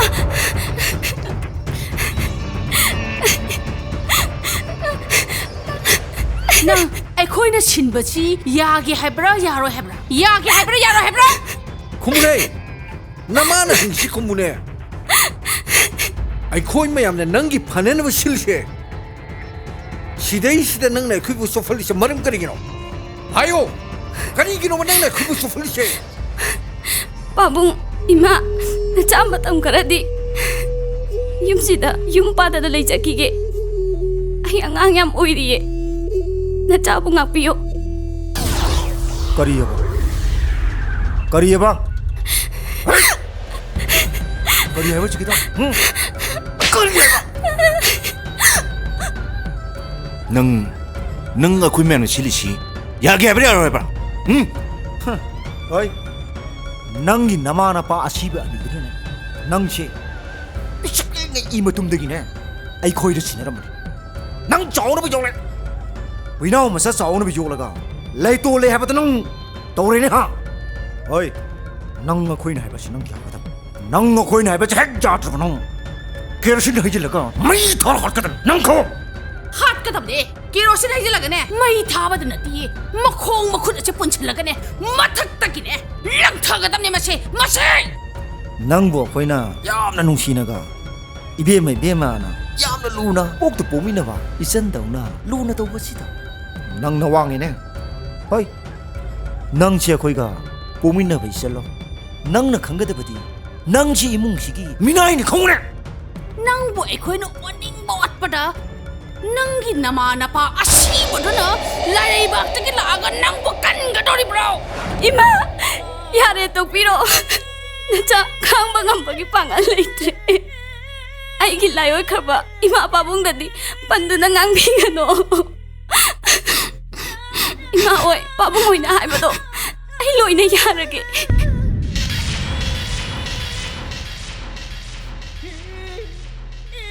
ꯑꯗꯨꯅꯤꯗꯅ ꯑꯗꯨꯃꯥꯏꯅ ꯅꯪ ꯉꯁꯥꯏꯅ ꯍꯥꯏꯕ ꯌꯥꯗ꯭ꯔꯣ?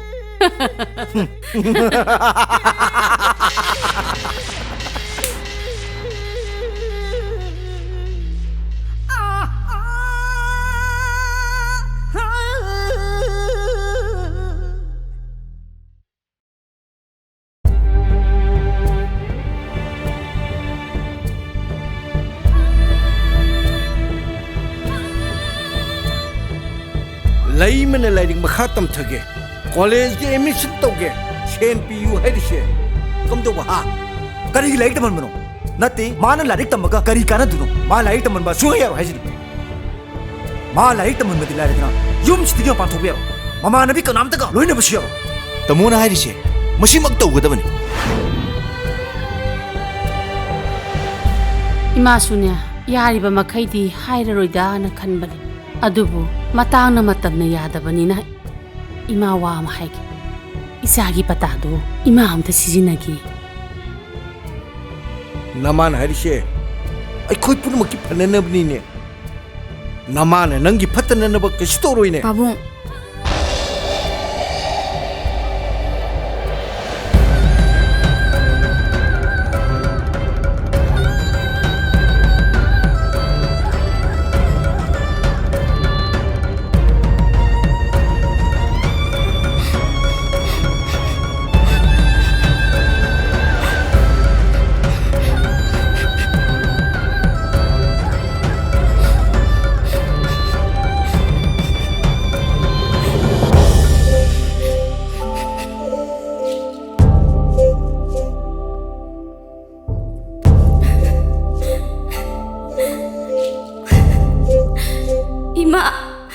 pabung nacagi matong sibu yeng bangam libro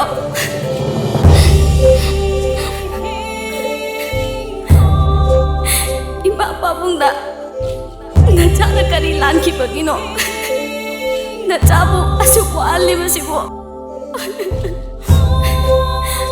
mapagi gudo mi paki bada akiba amta leke ai isarusu tambiyo Pisang piling ay na mina katang purang pada ay ipabalay ay imalay ay doon na papada ay doon na silang pada papagi manak na lang pa do nasisukaw tuye papa si tolo lao ima kan binuro lao tolo si tolo Ima, saya tolong. Ima, Papa tolong.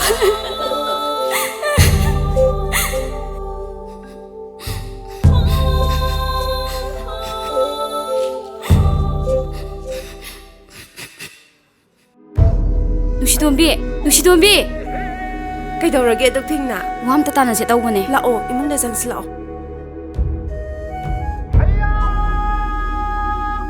Pamuse, kaidaurage kari khanase haino. Asigi numita ai maga unanaba amta sinbiyo. Kaidaurage haisibo. As maramdo kon hairage. Mahamta kaubiyo.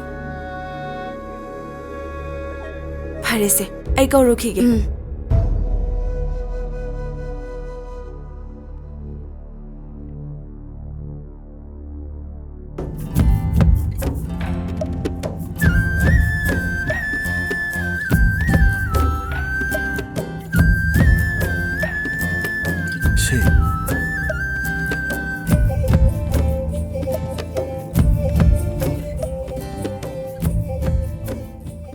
Kaidaurage sumungduna leiridubo Kashu tawde Ado tamale ai kainomta haige nang saudi saunu ko Hayo kai saudeno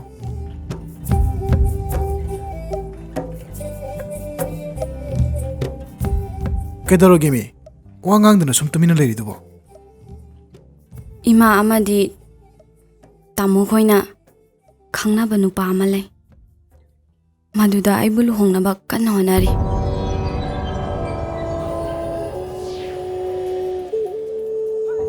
ꯑꯗꯨꯗꯤ ꯅꯪꯅ ꯀꯔꯤ ꯍꯥꯏꯅ ꯈꯨꯝꯈꯤꯕ ꯑꯩ ꯂꯨꯍꯣꯡꯈꯤꯔꯣꯏ ꯃꯇꯝ ꯈꯔ ꯂꯩꯈꯤꯅꯤ ꯈꯨꯝꯃꯤ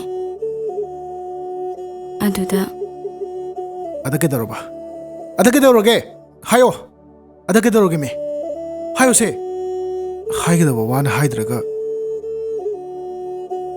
ꯅꯃꯤꯠꯇ ꯅꯄꯤꯔꯥ ꯆꯦꯜꯂꯒ ꯇꯨꯃꯤꯟꯅ ꯂꯩꯔꯤꯗꯨꯕꯨ ꯅꯪꯅ ꯍꯥꯏꯅꯤꯡꯉꯤꯕ ꯋꯥꯗꯣ ꯑꯩꯉꯣꯟꯗ ꯂꯣꯏꯅ ꯍꯥꯏꯌꯣ ꯅꯪꯅ ꯍꯥꯏꯕ ꯈꯨꯗꯤꯡꯃꯛ ꯑꯩꯅ ꯂꯣꯏ ꯌꯥꯗꯣꯏꯅꯤ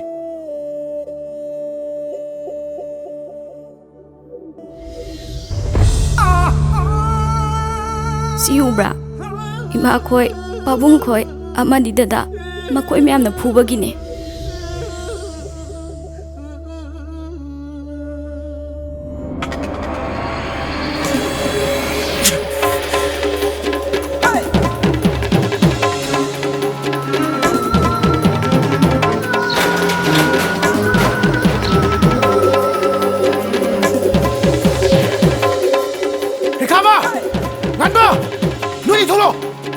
ꯅꯨꯄꯤ ꯑꯉꯥꯡꯗ ꯀꯟꯕ ꯁꯥꯕ ꯑꯩꯒ ꯆꯥꯡꯌꯦꯡꯅꯁꯤꯔꯣ ꯃꯊꯧꯅꯥ ꯂꯩꯔꯤ ꯊꯣꯛꯂꯣ ꯊꯣꯛꯂꯣ ꯍꯩ ꯏꯕꯨꯡꯉꯣ ꯅꯪ ꯀꯅꯥꯅꯣ ꯀꯔꯤ ꯄꯥꯝꯕꯅꯣ ꯑꯩ ꯃꯥꯂꯦꯝ ꯂꯩꯃꯒꯤ ꯍꯩ ꯆꯃꯣꯠꯅꯕ ꯆꯀꯠꯅꯕ ꯀꯩꯅꯣ ꯀꯔꯤꯒꯤꯅꯣ ꯁꯤ ꯊꯥꯗꯣꯛꯑꯣ ꯍꯥꯏꯕ ꯑꯣ ꯂꯩꯀꯥꯏ ꯃꯤ ꯍꯥꯏꯔꯦ ꯊꯥꯗꯣꯛꯑꯣ ꯍꯥꯏꯕꯅꯦ ꯑꯩ ꯅꯪꯁꯨ ꯅꯨꯄꯤꯅꯦ ꯅꯪꯁꯨ ꯃꯨꯟꯅ ꯇꯥꯎ ꯂꯩꯃꯗ ꯂꯪꯖꯈꯤꯕ ꯅꯔꯥꯟ ꯄꯨꯝꯅꯃꯛꯇꯨꯒꯤ ꯆꯩꯔꯥꯛ ꯅꯣꯡꯃꯗꯤ ꯅꯪꯁꯨ ꯁꯣꯏꯗꯅ ꯐꯪꯒꯅꯤ ꯇꯥꯃꯥꯂꯦꯝ ꯀꯩꯅꯣ ꯅꯪ ꯇꯧꯔꯤꯁꯤꯕꯣ ꯆꯠꯁꯤ ꯂꯥꯛꯑꯣ ꯂꯥꯛꯑꯣ ꯍꯥꯏꯕꯅꯦ ꯂꯥꯛꯑꯣ ꯂꯥꯛꯑꯣ ꯂꯥꯛꯑꯣ ꯂꯥꯛꯑꯣ ꯍꯥꯏꯕꯅꯦ ꯂꯥꯛꯑꯣ ꯂꯩꯃ ꯂꯩꯃ ꯀꯩꯗꯧꯔꯒꯦ ꯂꯥꯛꯑꯣ ꯆꯠꯂꯣ ꯂꯩꯀꯥꯏꯁꯦ ꯊꯥꯗꯣꯛꯑꯒ ꯆꯠꯈ꯭ꯔꯣ ꯃꯈꯣꯏꯅ ꯊꯤꯔꯛꯇ꯭ꯔꯤꯉꯩꯗ ꯉꯥꯏꯍꯥꯛ ꯂꯩꯔꯗꯤ ꯅꯈꯣꯏꯕꯨ ꯁꯣꯏꯗꯅ ꯊꯤꯔꯛꯂꯦ ꯀꯩꯅꯣ ꯅꯪ ꯍꯥꯏꯗꯨꯕꯣ ꯅꯨꯡꯁꯤꯗꯣꯝꯕꯤ ꯑꯁꯦ ꯍꯧꯖꯤꯛ ꯑꯗꯨꯒꯤ ꯃꯇꯝ ꯅꯠꯇ꯭ꯔꯦ ꯆꯠꯂꯣ ꯁꯦ ꯆꯠꯈ꯭ꯔꯣ ꯆꯠꯂꯣ ꯆꯠꯂꯣꯕ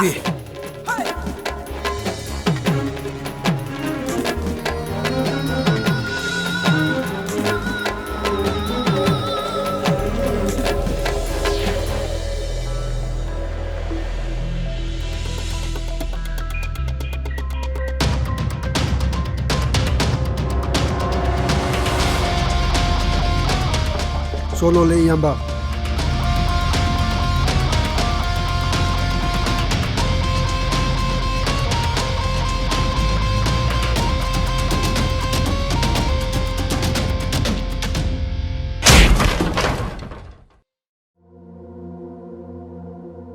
이붕어, 낭부 마가 탱내라보. 이마, 마코이부 TV야부 티리, 마팜 강트, 미 타독도 너코이 티엘리. 아두디, 마기 마마나비 사나토이 호이데디 셀루라브로. 사나토이 두수 통로로 이마. 까리 하이바. 사나토이 좀 마윤들 해오디 하이바. 마 방나바 티가답니. 타박세 마나 소이드는 신복 어렴거니. 마 방나바 티가답니. 이마, 바봉, 사나토이 아이는 방나바 티가니. 마부 아이는 핵방금 미kup더네. 아이는 소이드는 먹기 마부 핫더네. 하이행이 놈이다. 레이무 보이노네. 이마기 바봉이 그도 지나ban 감들봐. 아이 노이기는 사나 뛰네 이마. 뭐이 바봉기 아사부도 못해 파다비요. 나 자식나 방나바 마이 티자니. 마나 그냥 꾸이는 로또이노. 하이행 먹다디 nga이 기세. 그리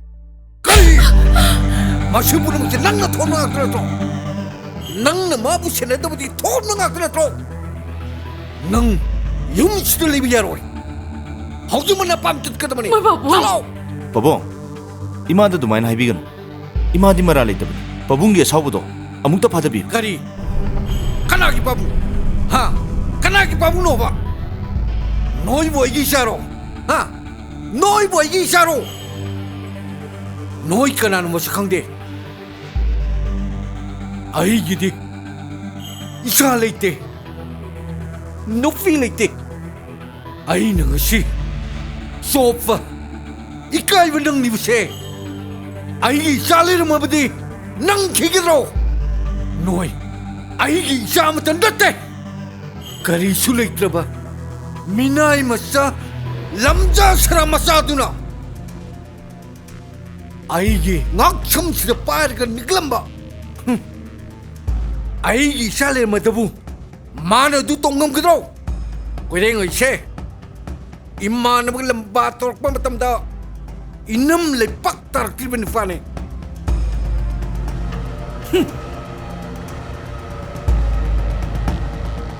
ꯄꯥꯕꯨꯡ ꯑꯩꯅ ꯋꯥꯁꯛꯇꯨꯅ ꯍꯥꯏ ꯄꯥꯕꯨꯡꯒꯤ ꯉꯛꯁꯝ ꯄꯥꯏꯗꯨꯅ ꯅꯤꯛꯂꯝꯕ ꯃꯤꯅꯥꯏ ꯃꯆꯥꯗꯣ ꯍꯌꯦꯡꯒꯤ ꯅꯨꯃꯤꯠꯇ ꯂꯩꯃꯒ ꯑꯩꯅ ꯄꯨꯟꯅ ꯑꯁꯤꯕ ꯍꯛꯆꯥꯡ ꯑꯣꯏꯅ ꯄꯥꯕꯨꯡꯒꯤ ꯅꯈꯨꯠꯇ ꯁꯤꯟꯅꯕ ꯉꯝꯗ꯭ꯔꯕ ꯑꯩ ꯏꯁꯥ ꯏꯊꯟꯇ ꯁꯨꯁꯥꯏꯠ ꯇꯧꯔꯒ ꯁꯤꯒꯅꯤ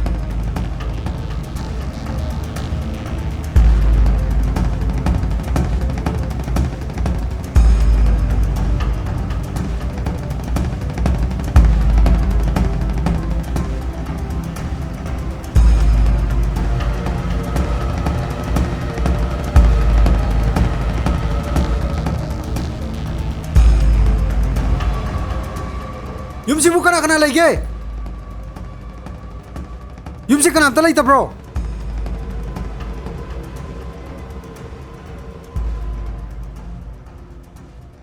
ꯗꯥꯈꯥꯕ ꯀꯩ ꯍꯥꯏꯒꯦ ꯍꯩ ꯅꯪ ꯉꯔꯥꯡ ꯌꯨꯝꯁꯤ ꯁꯣꯂꯣꯟꯖꯜꯂ ꯀꯗꯥꯏ ꯆꯠꯂꯤ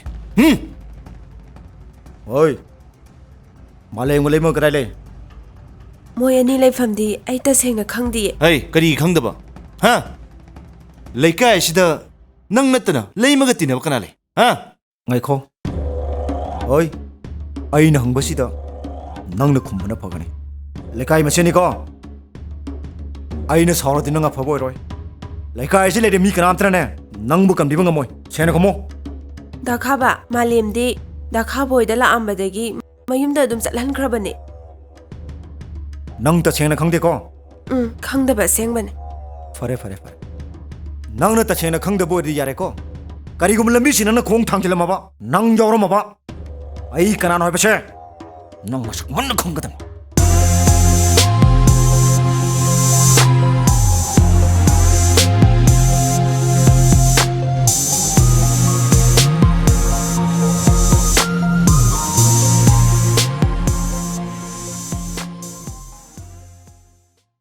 이붕어 이빠나 그놈다 따내는데나 이샤부 라오 하이드나 꼬우보니 ꯀꯩ ꯂꯩꯔꯒꯦ ꯄꯥꯕꯨꯡ ꯈꯤꯇ ꯇꯥꯛꯄꯤꯌꯨ ꯁꯨꯃꯥꯏ ꯇꯧꯕꯅꯤ ꯅꯆꯟ ꯅꯨꯄꯤꯁꯦ ꯂꯨꯍꯣꯡꯗ꯭ꯔꯤꯉꯩꯗ ꯀꯔꯤꯅꯣ ꯇ꯭ꯔꯦꯅꯤꯡ ꯑꯃꯇ ꯆꯠꯅꯤꯡꯉꯦ ꯍꯥꯏꯗꯅ ꯅꯤꯡꯉꯥꯏ ꯇꯧꯃꯟꯗꯅ ꯉꯔꯥꯡꯗꯣ ꯃꯄꯥꯟ ꯂꯝꯗ ꯊꯤꯟꯗꯣꯛꯂꯨꯔꯦ 이빠ꯁꯨ ꯎꯄꯥꯏ ꯂꯩꯍꯧꯗ꯭ꯔꯦ ꯃꯊꯟꯗꯒ ꯌꯥꯎꯔꯦ 이붕어 ꯍꯩꯁꯦ ꯊꯛꯁꯤꯁꯦ ꯍꯣꯏ ꯏꯃꯥ 파이슬로 파이슬로 ꯂꯩꯁꯥꯔꯤꯉꯩꯗ ꯃꯥꯒꯤ ꯅꯤꯡꯕꯁꯦ ꯊꯨꯡꯖꯔꯁꯅꯨ ꯍꯥꯏꯗꯅ 이마나 ꯅꯉꯣꯟꯗ ꯀꯔꯤꯝꯇ ꯍꯥꯏꯍꯧꯗ꯭ꯔꯦ ꯀꯩꯝ ꯀꯥꯏꯗꯦꯗ ꯏꯃꯥ ꯑꯗꯨꯗ ꯃꯥꯅꯗꯤ ꯇ꯭ꯔꯦꯅꯤꯡꯒꯤ ꯃꯇꯥꯡꯗꯗꯤ ꯑꯩꯉꯣꯟꯗ ꯀꯩꯝꯇ ꯍꯥꯏꯗꯦ ꯁꯨꯝ ꯋꯥꯈꯜ ꯑꯣꯏꯗꯗꯅ ꯇꯧꯕ ꯑꯣꯏꯔꯝꯒꯅꯤꯗ ꯍꯣꯏ ꯄꯥꯕꯨꯡ ꯐꯩꯗ ꯀꯩꯝ ꯀꯥꯏꯗꯦꯗ ꯂꯨꯔꯤꯕꯗꯤ ꯃꯥ ꯍꯦꯛ ꯊꯣꯛꯂꯛꯄꯒ ꯏꯃꯥꯅ ꯅꯪꯒ ꯂꯨꯍꯣꯡꯕ ꯄꯥꯝꯃꯤ ꯏꯆꯥꯒꯤ ꯋꯥꯈꯟꯗꯕꯨ ꯀꯔꯤ ꯂꯩꯒꯦꯅꯦ ꯏꯃꯥ ꯍꯣꯏꯒꯤ ꯑꯄꯥꯝꯕꯗꯣ ꯅꯆꯥ ꯑꯗꯨꯝ ꯌꯥꯖꯔꯦ ꯑꯗꯣ ꯏꯃꯥ ꯃꯥꯕꯨ ꯀꯌꯥꯝ ꯀꯨꯏ ꯂꯩꯔꯛꯀꯗꯕ ꯑꯣꯏꯔꯕꯅꯣ ꯍ ꯀꯨꯏꯒꯗꯕ ꯅꯠꯇꯦꯗ ꯏꯕꯨꯡꯉꯣ ꯊꯥ ꯑꯃ ꯃꯈꯥꯏ ꯑꯅꯤ ꯃꯉꯥꯏꯗ ꯃꯥꯅꯤ ꯃꯥꯅꯤ ꯀꯩꯝ ꯀꯥꯏꯗꯦꯗ ꯄꯥꯕꯨꯡ ꯑꯗꯣ ꯄꯥꯕꯨꯡ ꯅꯆꯥꯁꯨ ꯑꯣꯐꯤꯁꯇ ꯃꯤꯇꯤꯡ ꯑꯃ ꯂꯩꯍꯧꯔꯤ ꯄꯥꯕꯨꯡꯅ ꯂꯥꯛꯇ ꯌꯥꯗꯦ ꯍꯥꯏꯕꯗꯨꯗ ꯑꯩꯁꯨ ꯍꯦꯛꯇ ꯂꯥꯛꯆꯔꯕꯅꯤ ꯐꯔꯦ ꯑꯗꯨꯗꯤ ꯄꯥꯕꯨꯡ ꯍꯣꯏ ꯍꯣꯏ ꯍꯣꯏ ꯌꯧꯔꯣ ꯑꯩ ꯑꯃꯨꯛ ꯌꯧꯖꯔꯛꯈꯤ ꯐꯔꯦ ꯐꯔꯦ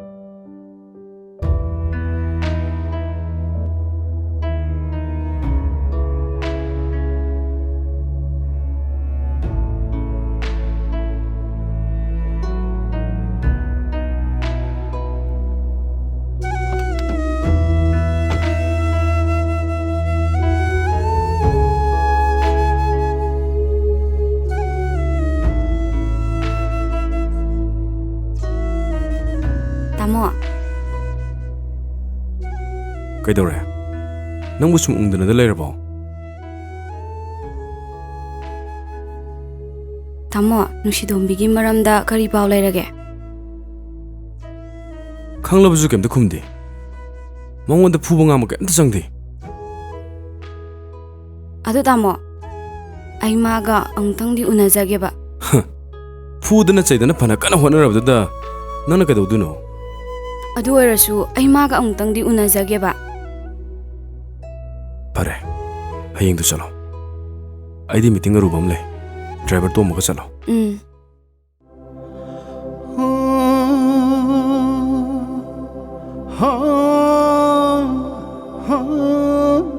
ꯑꯩꯅ ꯅꯪꯕꯨ ꯑꯁꯨꯛꯀꯤ ꯃꯇꯤꯛ ꯅꯨꯡꯁꯤꯔꯨꯕꯒꯤ ꯃꯍꯩ ꯉꯁꯤꯗꯤ ꯑꯩꯕꯨ ꯂꯩꯈꯥ ꯇꯥꯍꯟꯕ ꯀꯔꯤꯁꯨ ꯂꯩꯇ꯭ꯔꯕ ꯁꯦꯟ ꯈꯔꯒꯤꯗꯃꯛ ꯑꯔꯪ ꯑꯔꯥꯛ ꯈꯔꯒꯤꯗꯃꯛ ꯃꯤꯑꯣꯏꯕꯒꯤ ꯄꯨꯟꯁꯤꯕꯨ ꯀꯩꯁꯨ ꯂꯩꯇꯅ ꯈꯟꯕ ꯅꯪꯒꯤꯗꯃꯛꯇ ꯈꯟꯕꯗ ꯋꯥꯖꯔꯛꯑꯕꯤ ꯅꯪꯒꯤ ꯃꯇꯦꯡ ꯄꯥꯡꯗꯨꯅꯇ ꯂꯥꯛꯄꯤ ꯅꯨꯡꯁꯤ ꯇꯣꯝꯕꯤꯕꯨꯁꯨ ꯉꯁꯤꯗꯤ ꯅꯪꯅ ꯃꯔꯝ ꯑꯣꯏꯔꯒ ꯑꯋꯥꯐꯝꯗ ꯇꯥꯍꯟꯕ ꯑꯩ ꯂꯃꯟ ꯈꯨꯝꯈꯤꯒꯅꯤ ꯑꯩ ꯂꯃꯟ ꯈꯨꯝꯈꯤꯒꯅꯤ ꯑꯩꯅ ꯅꯪꯕꯨ ꯏꯀꯨꯠꯄꯦꯟꯅ ꯍꯥꯠꯈꯤꯒꯅꯤ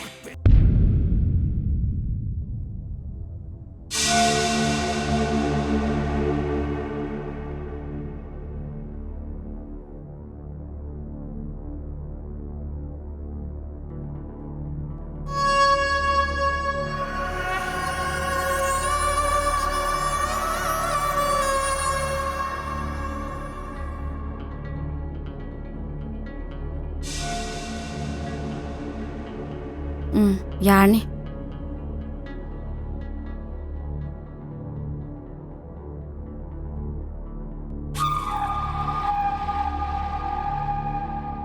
ꯅꯪ ꯁꯤꯗ ꯀꯩꯗꯧꯕ ꯂꯥꯛꯄꯅꯣ ꯄꯦꯜꯂꯕ ꯅꯠꯇ꯭ꯔꯣ ꯆꯠꯂꯣ ꯑꯩꯒꯤ ꯅꯥꯛꯇ ꯆꯪꯉꯛꯀꯅꯣ ꯅꯁꯛꯇꯣ ꯌꯦꯡꯅꯤꯡꯗꯤꯌꯦ ꯆꯨꯝꯃꯦ ꯑꯩꯕꯨ ꯁꯥꯎꯐꯝ ꯊꯣꯛꯑꯦ ꯇꯨꯀꯠꯆꯕꯝꯁꯨ ꯊꯣꯛꯑꯦ ꯑꯗꯨꯕꯨ ꯅꯨꯡꯁꯤꯗꯣꯝꯕꯤ ꯑꯩꯅ ꯍꯧꯖꯤꯛ ꯂꯩꯔꯤꯕ ꯃꯄꯣ ꯑꯁꯦ ꯑꯍꯥꯡꯕ ꯃꯥꯂꯪ ꯑꯃꯗꯅꯦ ꯑꯩꯒꯤ ꯍꯧꯈꯤꯕ ꯄꯨꯟꯁꯤꯗ ꯀꯔꯤ ꯊꯣꯛꯈꯤ ꯑꯃꯗꯤ ꯀꯔꯤ ꯇꯧꯈꯤ ꯍꯥꯏꯕ ꯑꯩ ꯅꯤꯡꯁꯤꯡꯕ ꯉꯝꯗꯅ ꯂꯩꯔꯤꯕꯅꯦ ꯑꯩꯅ ꯋꯥꯈꯜ ꯇꯥꯔꯛꯄꯗ ꯍꯣꯁꯄꯤꯇꯥꯜꯒꯤ ꯀꯥ ꯑꯃꯗ ꯂꯩꯔꯝꯃꯦ ꯍꯧꯖꯤꯛꯇꯤ ꯅꯪꯒꯤ ꯗꯥꯏꯔꯤ ꯄꯥꯔꯦ ꯗꯥꯏꯔꯤꯗ ꯏꯔꯤꯕꯁꯤꯡꯗꯨꯅ ꯑꯆꯨꯝꯕ ꯑꯣꯏꯔꯕꯗꯤ ꯑꯩꯈꯣꯏꯅ ꯆꯠꯈ꯭ꯔꯕ ꯃꯇꯨꯡꯗ ꯊꯣꯛꯈꯤꯕ ꯊꯧꯗꯣꯛꯁꯤꯡꯗꯣ ꯁꯦ ꯑꯃꯨꯛꯇ ꯇꯝꯕꯤꯌꯨ ꯅꯪꯒꯤ ꯋꯥꯔꯤꯗꯨꯗ ꯑꯩꯅ ꯀꯔꯝꯅ ꯊꯥꯖꯗꯣꯏꯅꯣ ꯑꯩꯒꯤ ꯃꯔꯝꯗ ꯅꯪꯗꯤ ꯂꯣꯏꯅ ꯈꯪꯕꯅꯦ ꯑꯩꯅ ꯍꯧꯖꯤꯛ ꯂꯩꯔꯤꯕ ꯃꯑꯣꯡꯁꯤꯗ ꯅꯪ ꯍꯧꯖꯤꯛꯐꯥꯎ ꯑꯩꯕꯨ ꯊꯥꯖꯕ ꯉꯝꯗ꯭ꯔꯤꯕꯣ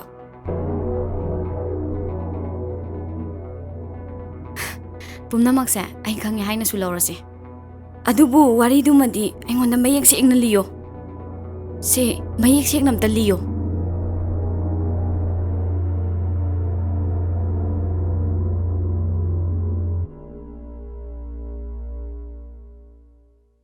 ꯐꯔꯦ ꯅꯪꯅ ꯇꯁꯦꯡꯅꯃꯛ ꯈꯪꯗꯕ ꯑꯣꯏꯔꯕꯗꯤ ꯋꯥꯔꯤꯗꯣ ꯑꯩ ꯂꯤꯔꯒꯦ ꯇꯥꯔꯣ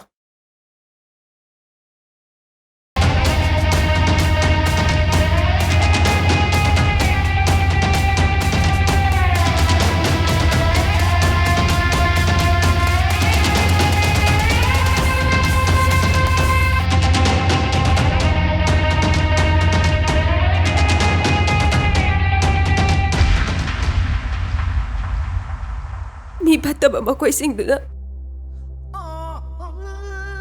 ꯗꯥꯃꯥꯂꯦꯝꯕꯨ ꯁꯤꯔꯦ ꯍꯥꯏꯗꯨꯅ ꯏꯁꯤꯡꯗ ꯊꯥꯗꯔꯝꯕꯅꯦ ꯑꯗꯨꯕꯨ ꯂꯥꯏꯕꯛ ꯐꯕꯗꯒꯤ ꯈꯨꯜꯗꯨꯒꯤ ꯑꯍꯟ ꯑꯃꯅ ꯃꯇꯝ ꯆꯥꯅ ꯃꯥꯕꯨ ꯊꯦꯡꯅꯔꯛꯄꯅꯦ ꯅꯨꯡꯁꯤꯗꯣꯝꯕꯤ ꯍꯧꯖꯤꯛ ꯗꯥꯃꯥꯂꯦꯝ ꯃꯐꯝ ꯀꯗꯥꯏꯗ ꯂꯩꯒꯦ ꯗꯥꯃꯥꯂꯦꯝꯁꯤꯗ ꯂꯩꯔꯝꯒꯅꯤ ꯍꯥꯏꯕꯒꯤ ꯃꯐꯝ ꯆꯞ ꯆꯥꯕ ꯈꯪꯗꯦ इचम चम नहीं जरम बता मालेम तो ngasiदी miro royalle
Sir, ay hindi sangsarak eh.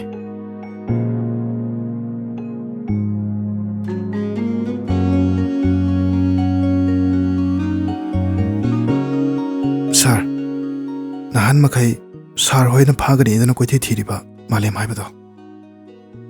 Ay ne.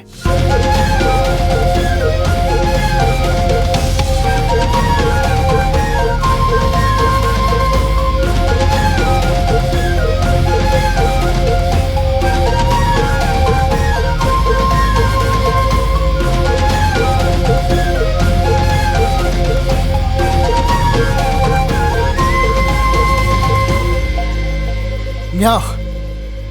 Ay nga si di pele. Ay nga si di ning mo thungi meow. Kaino Damalem, nang na haidu bo? Ay kun magsina. Lay mo bo. Damalem, lay mo do. Damalem gi manaktagi pharaga pokhiba numittuda. Mabu thina phubiki. Makokta thina soki. Maramdudagi lay mo do. Mana wakhal tarakpada hospital manungda lairame. Adubu laibak thibadi.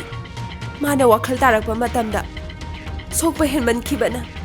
Magi haukiba thodok singdo. Ningsing bangamdana laikre. Kaino nang ngangi do.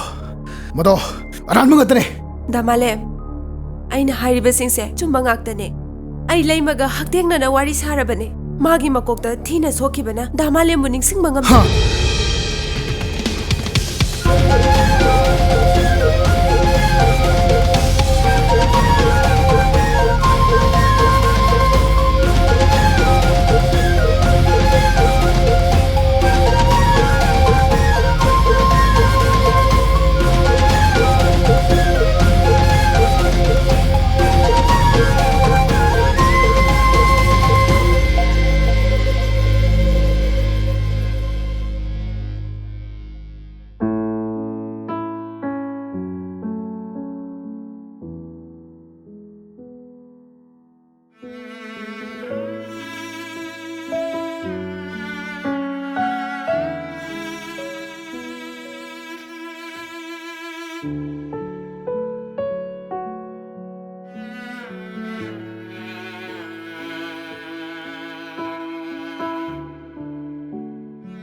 Dokter,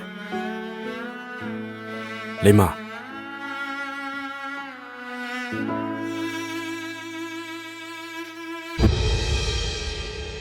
nang kanano? Ay bu mafamsida madaw karamna. Lema, ay ne. Nangay mo sa kangdraba. Damalem di.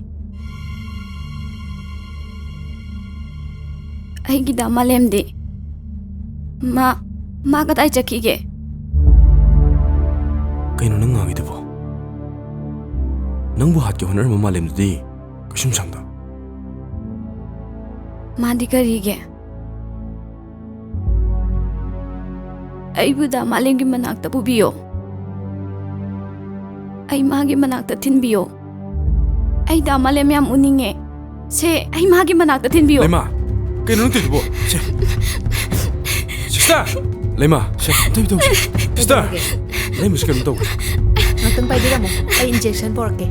Lema, se, pasaram tayo daw, se. Lema, sister, kita tubiyo. Ngak po thana ba injection kapse? Lema, se, nang kim daw roy.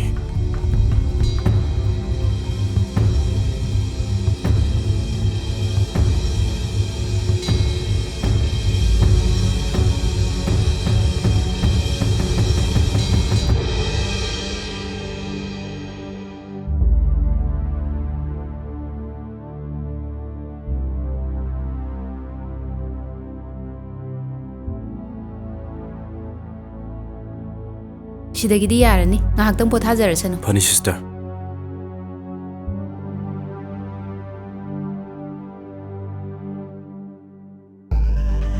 Damalem di. Magat ay chakige.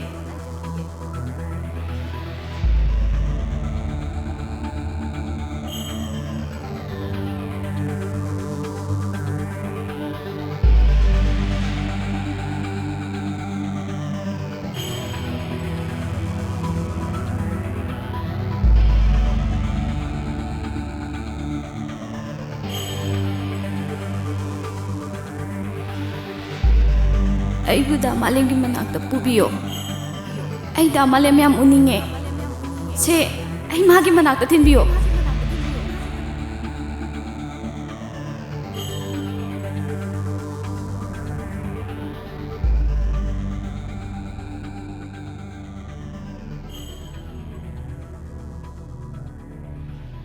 ꯅꯣꯏ ꯀꯅꯥ ꯀꯅꯥ ꯂꯩ ꯃꯥꯂꯦꯝꯒ ꯁꯅꯥꯊꯣꯏꯒꯗꯣ ꯃꯐꯝꯁꯤꯗ ꯄꯨꯔꯛꯑꯣ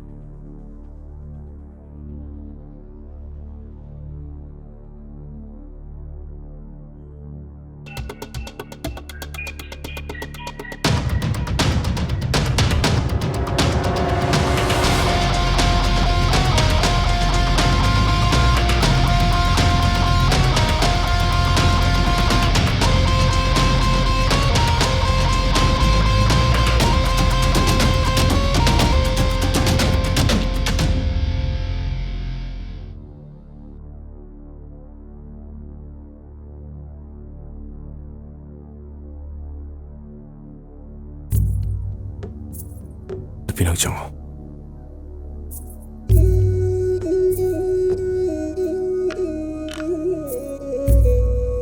ꯃꯥꯂꯦꯝ ꯉꯁꯤ ꯅꯪꯒꯤ case ꯑꯁꯤꯒꯤ ꯑꯥꯏꯑꯣ ꯑꯃꯗꯤ ꯂꯩꯃꯗꯒꯤ ꯅꯪ ꯀꯅꯥꯅꯣ ꯀꯔꯤꯅꯣ ꯍꯥꯏꯕ ꯑꯩ ꯃꯌꯦꯛ ꯁꯦꯡꯅ ꯈꯪꯉꯦ ꯂꯩꯃ